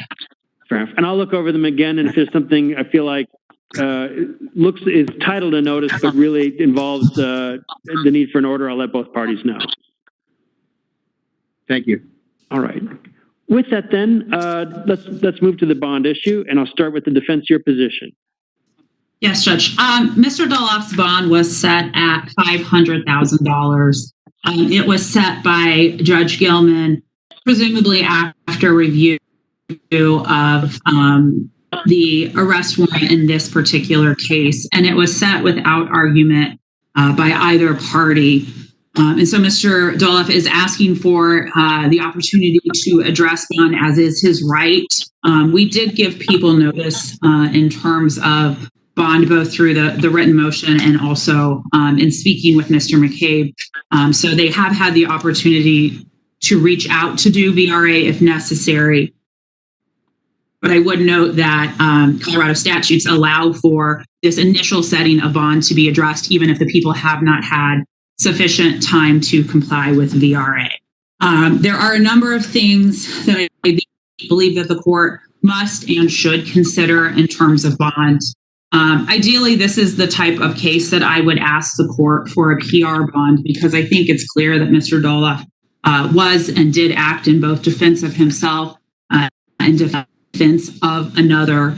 However, I do recognize that even though a charge of first-degree murder was not filed, there is still a significant level charge, and there is a significant risk of incarceration should the district attorney's office be able to meet both of their burdens in this particular case. So I would ask the court to consider reducing the bond in this case to $25,000 to $50,000 cash, property, or surety bonds for a number of reasons. First, a cash property surety bond still provides the court, the people, and/or the community with reasonable assurances of Mr. Dolloff's appearances, while still taking into consideration all of the statutory guidelines outlined under both Colorado Statute 16.4.104 and 16.4.105. I would also note for the court that a pretrial assessment, or the CPAT, had been completed on Mr. Dolloff. I would note that at the time that the assessment was completed, it was based on the investigatory hold, which was that first degree murder charge, which has since not been filed by the district attorney's office. And at a minimum, I think that would result in a reduction of Mr. Dolloff's raw score, but could potentially also result in a reduction of his CPAT category from a 2 down to a 1. I would note that Mr. Dolloff is employed. He was working as a security contractor. Unless the court enters specific prohibitions or orders along those lines, that is a job that he would be able to return to. We've had communications with his employers, and he was and is a model employee, and they would continue to have him back. Additionally, he lives and works on his family farm. They raise animals, they produce honey, and a number of other things associated with that. And that provides some limited income from him for that. He's previously worked at Costco as well as in cell phone communications. And so he is employable in fields outside of the areas he already works. His employment is necessary both to support him and his family, as well as his extended family, as his wife live with his mother, stepfather, and 2 siblings, and they rely on his contributions to be able to pay for household and family expenses. He lives in a rural part of Colorado on a small goat farm, and so they don't have extensive resources from their family farm. This is not a corporate or a big-time operation, and he has to supplement the earnings from the farm with second and or additional jobs. At this point, Mr. Dolloff has been in custody for 14 days, and so he has lost out on a significant portion of his normal employment as part of his incarceration. He has extensive ties to the community here in Colorado and extensive family support outside of the state as well. As I mentioned, his family, he just got married in June and is looking forward to being able to start planning a family with his wife. He has been in Colorado since 2004. He moved here prior to turning 18. He has completed his education here and has essentially grown up in Colorado. And so while not his place of birth, it is absolutely his home. He has a strong character and reputation in the community, as the court can see from defense's notice, or perhaps maybe better titled Exhibit 18. In this short amount of time that we have been representing Mr. Dolloff, we have obtained over 20 character letters in support of Mr. Dolloff, in support of his release, and speaking specifically to his character. The letters read somewhat as a superlative for Mr. Dolloff. They describe him as loyal, kind, thoughtful, supporting, encouraging, nonviolent, respectful, a dedicated and loving husband, and a hardworking family man, just to name a few. And it further indicate that he is a natural protector, a mediator, and someone who brings out the best in people. The letters speak to the allegations against Mr. Dolloff as being out of character and unlike him. And a number of people spoke of having disbelief in seeing Mr. Dolloff represented on the news. That is consistent with his pretrial report. Mr. Dolloff has no criminal history. to speak of, and absent the level of the charge, I think would score at the very lowest level in terms of community safety, appearance for court, risk of reoffending, and all of the issues that the courts typically look at and consider when determining conditions of release. I would also note that Mr. Dolloff has no history of failing to appear in court. I did reflect or note a traffic matter. So the court can be assured that even if it's something as simple or as minor as a traffic ticket, Mr. Dolloff still appears and takes all of his obligations seriously in terms of court. I would note that the district attorney has already declined to file a charge of first-degree murder. I think that speaks to the obvious nature or the obvious questions of self-defense in this particular case. The court is required to take into consideration the probability of conviction. And as the court knows that not only in this case would the district attorney have to prove self-defense, the court would also have to disprove beyond a reasonable doubt that Mr. Dolloff was not, in fact, acting in self-defense or defense of others. While we have not had the opportunity to review full or complete discovery, as the court is aware, there's a number of recordings and videos already out in the general public or general view. This includes statements from Mr. Newman, who was the 9 News producer, that was under Mr. Dolloff's care at the time of this incident. He specifically stated that that guy, referring to the deceased in this particular case, was going to get me, and that that guy, referring to Mr. Dolloff, just saved my expletive life. That was my security guard. He was just protecting my expletive life. Additionally, another one of the witnesses had indicated or called Mr. Dolloff an effing hero. And this was the individual that was first involved in the first altercation captured in some of the video and photographic pictures before the court. So 2 of the individuals who were closest to Mr. Dolloff, who were closest to the deceased, and were involved in either an altercation with the deceased directly prior to him coming towards Mr. Dolloff, and or was standing next to Mr. Dolloff at the time of the altercation in this case, clearly stated both on scene and through later statements either to the media or through their attorneys that Mr. Dolloff was acting in both either self-defense or defense of another. And that would weigh strongly on the likelihood of any conviction and or the district attorney's ability to disprove those statements beyond a reasonable doubt. And so I think that that is a factor that should weigh heavily in the court's consideration of the setting of bond, the amount, and the type. I would also note that Mr. Dolloff does not object to reasonable conditions of release should the court feel that those are appropriate. I would note that he lives in a rural part of Colorado, about 60 miles outside of the metro area. He would be glad to provide the specific information to the court or to pretrial, but because of the obvious public nature of this proceeding and the threats that both himself and his family have received, we'd ask to not make that address or information public on the record here today. But he would need whatever accommodations or requirements pretrial or the court would impose to take into consideration the nature of where he lives. I don't know at this point what technology or procedures the pretrial is currently using in terms of GPS. Mr. Dolloff has no specific objection to that.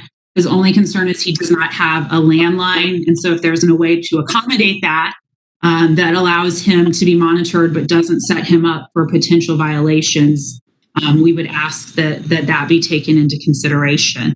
Mr. Dolloff is not a flight risk. In addition to his family and his job here, he is studying both for his real estate license and is in the process of completing his bachelor's degree. so that he can work in U.S.-Chinese relations. He was on track to graduate this January, but unfortunately, because of the COVID pandemic, he has had to take a semester off, and so he has one semester left to complete before he will obtain his bachelor's degree. Lastly, I would like the court to remember that the jail has indicated that Mr. Dolloff would remain in isolation for the foreseeable future, given the public nature of this case. At this point, Mr. Dolloff has been in custody for 14 days in solitary confinement, at least one day a week because of the jail's policies and procedures. He remains in solitary confinement for 24 hours a day. At this point, he has not been able to have access to even basic hygiene and has been unable to do things such as take a shower or brush his teeth. And so the conditions that he's subjected to through no fault of his own, given the media nature of the case and the jail's own security policies, have left him in a much more isolated and much more difficult position than someone who would just be detained without some of the media or publicity concerns that the jail has expressed on behalf of Mr. Dolloff. I would also note that Mr. Dolloff has a number of medical conditions resulting from some accidents that have occurred in the past. He was the victim of a hit and run that left him with both hip, shoulder, and leg pain, and suffers from chronic pain, and that he has not been able to receive any treatment or any medications to allow him to address those issues while he's in the jail. Finally, I would note I have spoken to his case manager in the jail. She has further described Mr. Dolloff's demeanor consistent with the letter supplied to the court in support of him in a reduction in bond, and had indicated that she believed that Mr. Dolloff would be better supervised or better served from an out of custody setting, just based on her experience in working with him and with working with other inmates. He does not present a flight risk. He is not a security risk. As the court knows, there is a presumption of release on non-monetary conditions. And I think that there are sufficient non-monetary conditions that the court could imply or could apply in this particular case, but also giving deference to the serious nature of the charges. I think a reduction to the amounts proposed to the court are reasonable and would be sufficient in this case. I appreciate that. The people's position on bond. Thank you, Your Honor. While noting that this court is obviously a separate court from Judge Gilman in 5A, I think it is important to see that Judge Gilman did review the facts and the circumstances in the arrest warrant in this case and did set the bond initially at $500,000 cash property surety. The request to reduce, the people respect the request to reduce, but respectfully ask the court to keep the bond as set by Judge Gilman. We were put on notice. We are in Victims' Rights Act compliance for a bond argument here today. Again, we believe that keeping the bond as set is appropriate and not reducing it, especially to the limit where Ms. Cole recommended of 10% or even 5% of where Judge Gilman set this bond. Of note, the court receives guidelines for the amount of bond in certain types of cases and certain levels of cases. The guideline amount for a Class 2 felony, I believe, is $100,000 cash property surety. As the court also knows, oftentimes those guideline amounts come with considerations for the type of crime, whether a weapon was used, how a weapon was used, and can increase the recommended amount based on that information. In this case, obviously, going and starting at the guideline amount, a reduction from the guideline amount, people don't believe would be appropriate and would again seek to keep it as set. Your Honor, with regard to any pretrial release, I would ask the court, I don't think right now there is a pretrial level on this bond. I think Judge Gilman set a number, but hasn't put a type of pretrial supervision. So either way, I'm asking the court to make an order for pretrial should the bond be posted, whatever it is. We are asking the court for maximum pretrial supervision should the court grant a reduced bond, or should it be posted as already applied by law, but certainly specifically notated in the pretrial and the condition of bond being that Mr. Dolloff not be allowed to possess any firearms during the pendency of this case is a request of the people. Your Honor, there was a lengthy discussion of presumed facts by Ms. Cole in her bond argument. We would submit to the court that while it is appropriate for the court to review and consider likelihood of conviction and some of the facts involved in the case, the people disagree with the perceived outcome of that Ms. Cole sees happening here. We don't believe that this was a valid self-defense claim. We don't believe that this would be anything less than the second-degree murder that has been charged. The appropriateness of shooting somebody who is a perceived threat with bear spray with mace is a question for the jury. And while the court can certainly consider it, that's a question that the jury should and can consider. Your Honor, among all of the other considerations, CPAT score, where he would be living, the recommendation letters and the character letters that the court received, the court needs to consider the public safety and the community safety risk that is out there should the bond be posted. And an unquestioned fact in this case, Mr. Dolloff brought a gun to downtown Denver and killed somebody. And while all of that is, in the circumstances and the defenses are all questions for the jury, that's a bottom line here. And the court shouldn't disregard that in setting a substantially lower bond, substantially lower than guideline bond, and consider the community safety here and keep the bond where it's set. Thank you, Your Honor. Let me follow up on one thing you'd mentioned in terms of Judge Gilman's review. I did have the order authorizing the direct file and addressing bond and setting it at $500,000.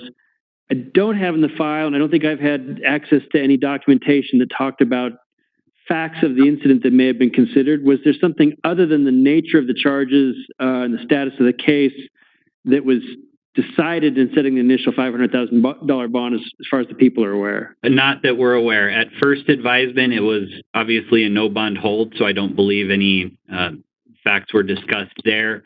And there was not an argument or any briefing for Judge Gilman when the bond was set. So I presume all she would have had was what was in the county court file, which would have likely been only the affidavit for arrest warrant. All right. I can tell the court I appeared with Mr. Dolloff at first advisement. The court at first advisement did not make any preliminary or factual reviews as this had been filed via a sealed arrest warrant, and just relied on the prior court's finding when the warrant was signed. The court did allow for defense access to the arrest warrant while still keeping it sealed to the general public. And then that arrest warrant was ultimately unsealed. It is a one-page arrest warrant that is devoid of any fact or mention or reference to self-defense. And I have seen that in terms of the documentation. And I mostly wanted to verify, and I appreciate you both confirmed for me, that I have access to all of the things that were available in terms of setting of the initial bond before argument in that regard. Let me get a date for our preliminary hearing and then talk about the other matters briefly, but let's look at dates. How far out were the parties looking to set the preliminary hearing? And some of that depends obviously on the status of the investigation. Yes, Your Honor, I could tell at this point, because Mr. Dolloff is in custody right now, we are requesting to set it within 35 days of Wednesday, which was when it was requested. depending on what the court does, Mr. Dolloff may or may not be able to bond out. I expect there will be quite a bit of evidence, both what we would consider traditional as well as extensive media files, for lack of a better word, that are going to require review. And so there may be a point in the future where either party would be seeking to extend or continue that date. But right now, I think deference needs to be given and should be given to Mr. Dolloff's custody status and preserving and respecting the timelines that are provided by the statute. That makes sense to me that he's presently in custody and there hasn't been a ruling on bond. And so he's got the right to request that within 35 days. Let's look for the dates in that time frame. It's toward the end, but it makes things a little bit easier. We could set that for November 20th if the parties, if that works for the parties.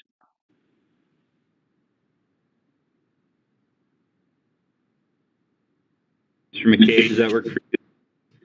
It's available for myself. Can I ask what time the court was thinking? 1:30. I could accept an afternoon setting, Mr. Rios. I can accept an afternoon setting also, Judge. Thank you. All right, what we'll do then is we'll set the preliminary hearing for November 20th at 1:30. There are a number of issues that have come up in terms of the motions that were filed on October 21st.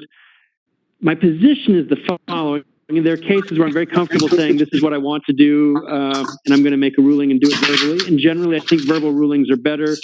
I've got some experience with high-profile cases as well as capital cases, everything from our last, and I shouldn't say most recent, but our last death penalty case to other high-profile media cases. And what I've generally found is that two factors. One, anytime the media and public attention is focused on a case, frankly, something that's in writing and is clear is a better approach on my end than trying to say it the way I'm envisioning it and making sure I say what I want to say and covering those issues. And secondly, as an added factor in this case, ultimately, if the matter proceeds to trial, Judge Brian Whitney will be presiding over that trial unless there's a change of circumstances or a change of judge. But unless we're trying the case by mid-January, which is the time of the rotation, it would be Judge Whitney presiding over the case. And I think it is essential that any rulings on matters that are as important as these, we have a written ruling and not make him try to go back and listen to recordings. I'm very confident I know where I stand on these issues. I just want to put them in writing, and I think I can have that out very rapidly, maybe by Monday, but certainly no less within the following week in terms of that. And candidly, although I have looked at the letters in terms of the bond issues, I haven't read them carefully, and I think I can make the bond decision at the same time. I understand that oftentimes my approach is to say the bond issue makes a decision immediately, so we need to make a fast decision. This is one that I think it's better to make the right decision rather than the quick decision. And I think the delay of a few more days is not going to have a tremendous impact in terms of the bond standing. And so what I'd like to say at this point is I want to get rulings out on, I want to make sure I'm on the same page with everyone. I've been writing them down. The bond ruling, as well as defense motions 2 and 5 and 9, as we've discussed. Also 17, and I think it's, no, I've lost track. I'm not reading my own handwriting on that. It may also be 18, but also, sorry, motion 8. That's what I was looking at in terms of that. And I think everything else was either ruled on in terms of motion 1 has already been decided, but 2, 5, and 9 had not, 7 had not, 8 had not, and I believe 17 had not. And I can get all of those out quickly in terms of, and they're not going to be lengthy. They just be that way. It's memorialized in writing and can be referenced by, if anyone looks at it from the public or from the media, but more importantly, Judge Whitney can know what those things are as well. Does that create any problems with that timeline for the defense if I have rulings out early to mid next week? Your Honor, with the exception of the bond argument, I do not believe it does, based on Mr. McCabe's representation that the lab has currently paused testing. The court is aware of the obvious detriment to Mr. Dolloff's liberties by deferring ruling on the bond argument. I do appreciate the court's thoughtful consideration of all the letters, and would ask the court to make that ruling first or as quickly as the court feels comfortable. I would also ask, to the extent that the court can, authorize it to allow Mr. Dolloff additional yard time, so to speak, and to authorize some basic hygiene care. At this point, I think keeping someone in solitary without access to even basic hygiene, while perhaps in other countries might be normal, borders on cruel and unusual punishment for us that are used to more perhaps common amenities. I hear what you're saying. Do people have any record or position in terms of, and if that's something I would have to check with our sheriffs in terms of the process, I can't necessarily guarantee that, but I'd follow up. Do you have a position in terms of requests for additional yard time, as well as availability of some hygiene care as well? No, Your Honor. I would ask, however, is the preliminary hearing going to be in-person hearing or a virtual hearing? Thank you for asking for that. That's one.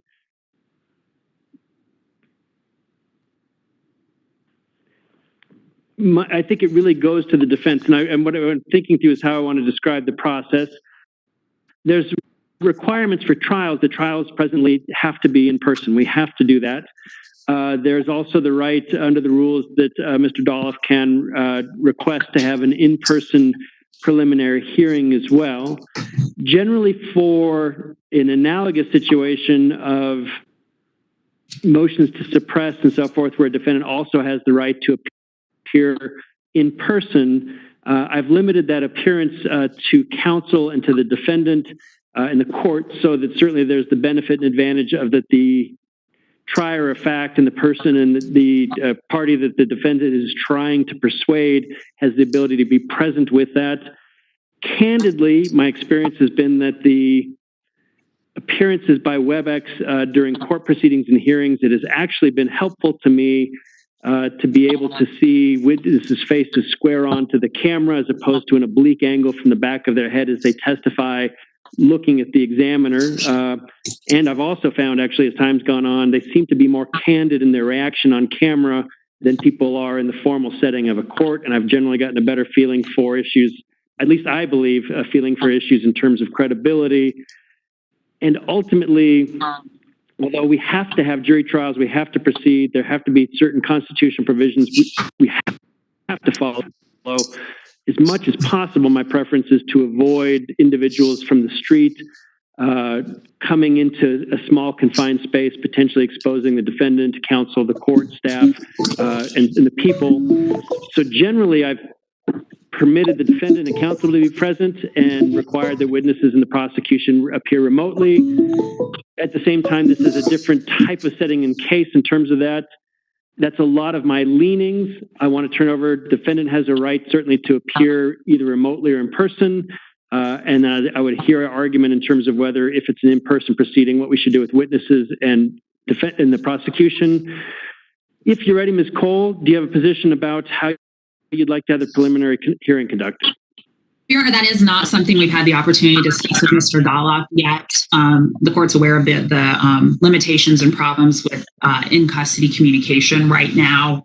And so while we have had an opportunity to have one confidential phone call, as I'm sure the court is aware, even in the 3 hours that Mr. Dolloff and I discussed, there just was not time to discuss everything. So I would, for purposes of today, preserve and request a in-person preliminary hearing, as that is Mr. Dolloff's right to waive. We would request in-person witness testimony as well. And at the first available opportunity, we'll discuss the specifics with Mr. Dolloff. If he does remain in custody, Mr. Rios and I have already put in a request to have a confidential visit next week, provided the sheriffs can accommodate that, and we can let the court know. This court doesn't know, but we've made other courts aware. Both Mr. Rios and myself fall into the high-risk category as outlined by the CDC and World Health Organization. And so there may be additional issues that we would have to undertake, or safety measures we would need to undertake But without speaking with Mr. Dolloff, that's not anything that we're in a position today to address. And timing-wise, when would you anticipate you'd be able to advise the courts and also the prosecution if that position is changed? In other words, if you came back and said we'd like to have that be a remote appearance afterwards, how much time do you think before you could give this, advise everyone of that position? Your Honor, if we get the confidential visit next week, I can let the court know within an hour or so of that visit. I am batting about 38% on my jail visits right now for the last 3 weeks. So it is subject to the availability of the jail. I know they're doing the best they can. They're as overwhelmed, I think, as we are frustrated.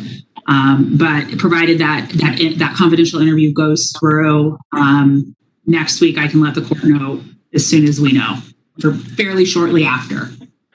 And for the people, do you have a position in terms of, obviously there's a right to be physically present at a preliminary hearing under Rule 43, but do you have a position in terms of the proceeding? No, Your Honor, we defer to the court and frankly to Mr. Dolloff on that issue. All right. I'll look at that as well. And right now, for now, we will put it down for in-person preliminary hearing. I'm going to look at the witness issue as well based on the defense request, but that also may be subject to, if under the circuit prefer to proceed with a remote preliminary hearing, we can accommodate that as well. What I plan to do is the following. I will have a priority of written orders as well on the motions we discussed today. I'm hoping to have those. I'm hoping to have them Monday, but I think my goal that I'm going to set or deadline would be no later than mid next week. Also, I will check with the sheriff's office in terms of concerns or positions and issues in terms of additional yard time and the hygiene situation. And if it's something I can order, I'll address that then. If it's something that causes issues, I'll re-raise it with the parties. And then we will make a final determination after the private visit in terms of whether or not the preliminary hearing is in person or remotely done. And we've reserved our preliminary hearing for the afternoon, 1:30 on November 20th. Anything that I've left out at this point, starting with the defense? In terms of left out, no. All right. Anything I've left out from the people's perspective? Just in the interest of a complete record, there was one motion that was filed by Mr. Dolloff. It's number 14, related to the release of video and media footage obtained by police in the course of the investigation. Ms. Cole and I have communicated about this, and I don't want to speak for her, but I think she would agree it's moot. But I think in regards to completing the record, the defense requested was the prosecution the prosecution not release video or media footage obtained by police through the course of the investigation. It's important to note that, first, this motion was filed on October 13th.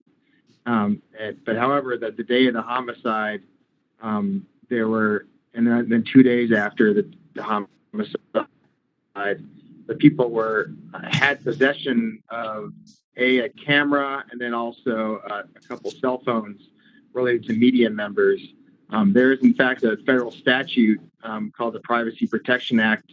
It's 14 U.S.C. 2000 AA, which makes it unlawful for a government officer or an employee to seize documentary material where the purpose of that material be to release or disseminate to the public. Namely, in this particular case, there was photographs by a person working for the Denver Post and video by a person working for 9 News. It was unlawful for us to seize that in the first instance, but also corollary would be to hang on to it unnecessarily. So the facts as recounted were that the Denver Police Department obtained copies of that document footage, at least what was explained to us was relevant by the people in possession of it, namely the photographer and the videographer. After that download, however, that was released to the media, and that's what resulted in some of the media being released to the public.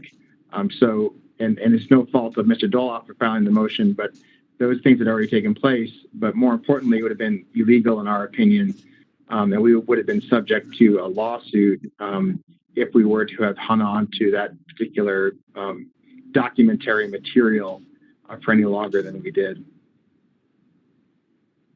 Judge, and I would agree at this point. Mr. McCabe has confirmed that neither the district attorney's office or Denver law enforcement are in possession of any of those materials, and so the motion would be moved.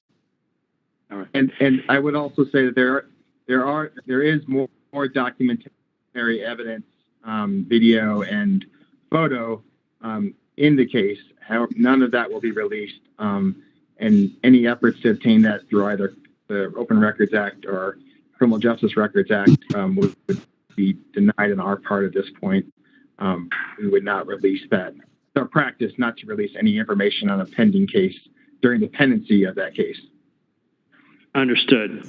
All right. No, actually, I appreciate the additional record because I was looking higher up in our motions that have been filed, and I hadn't looked at 14 in that regard.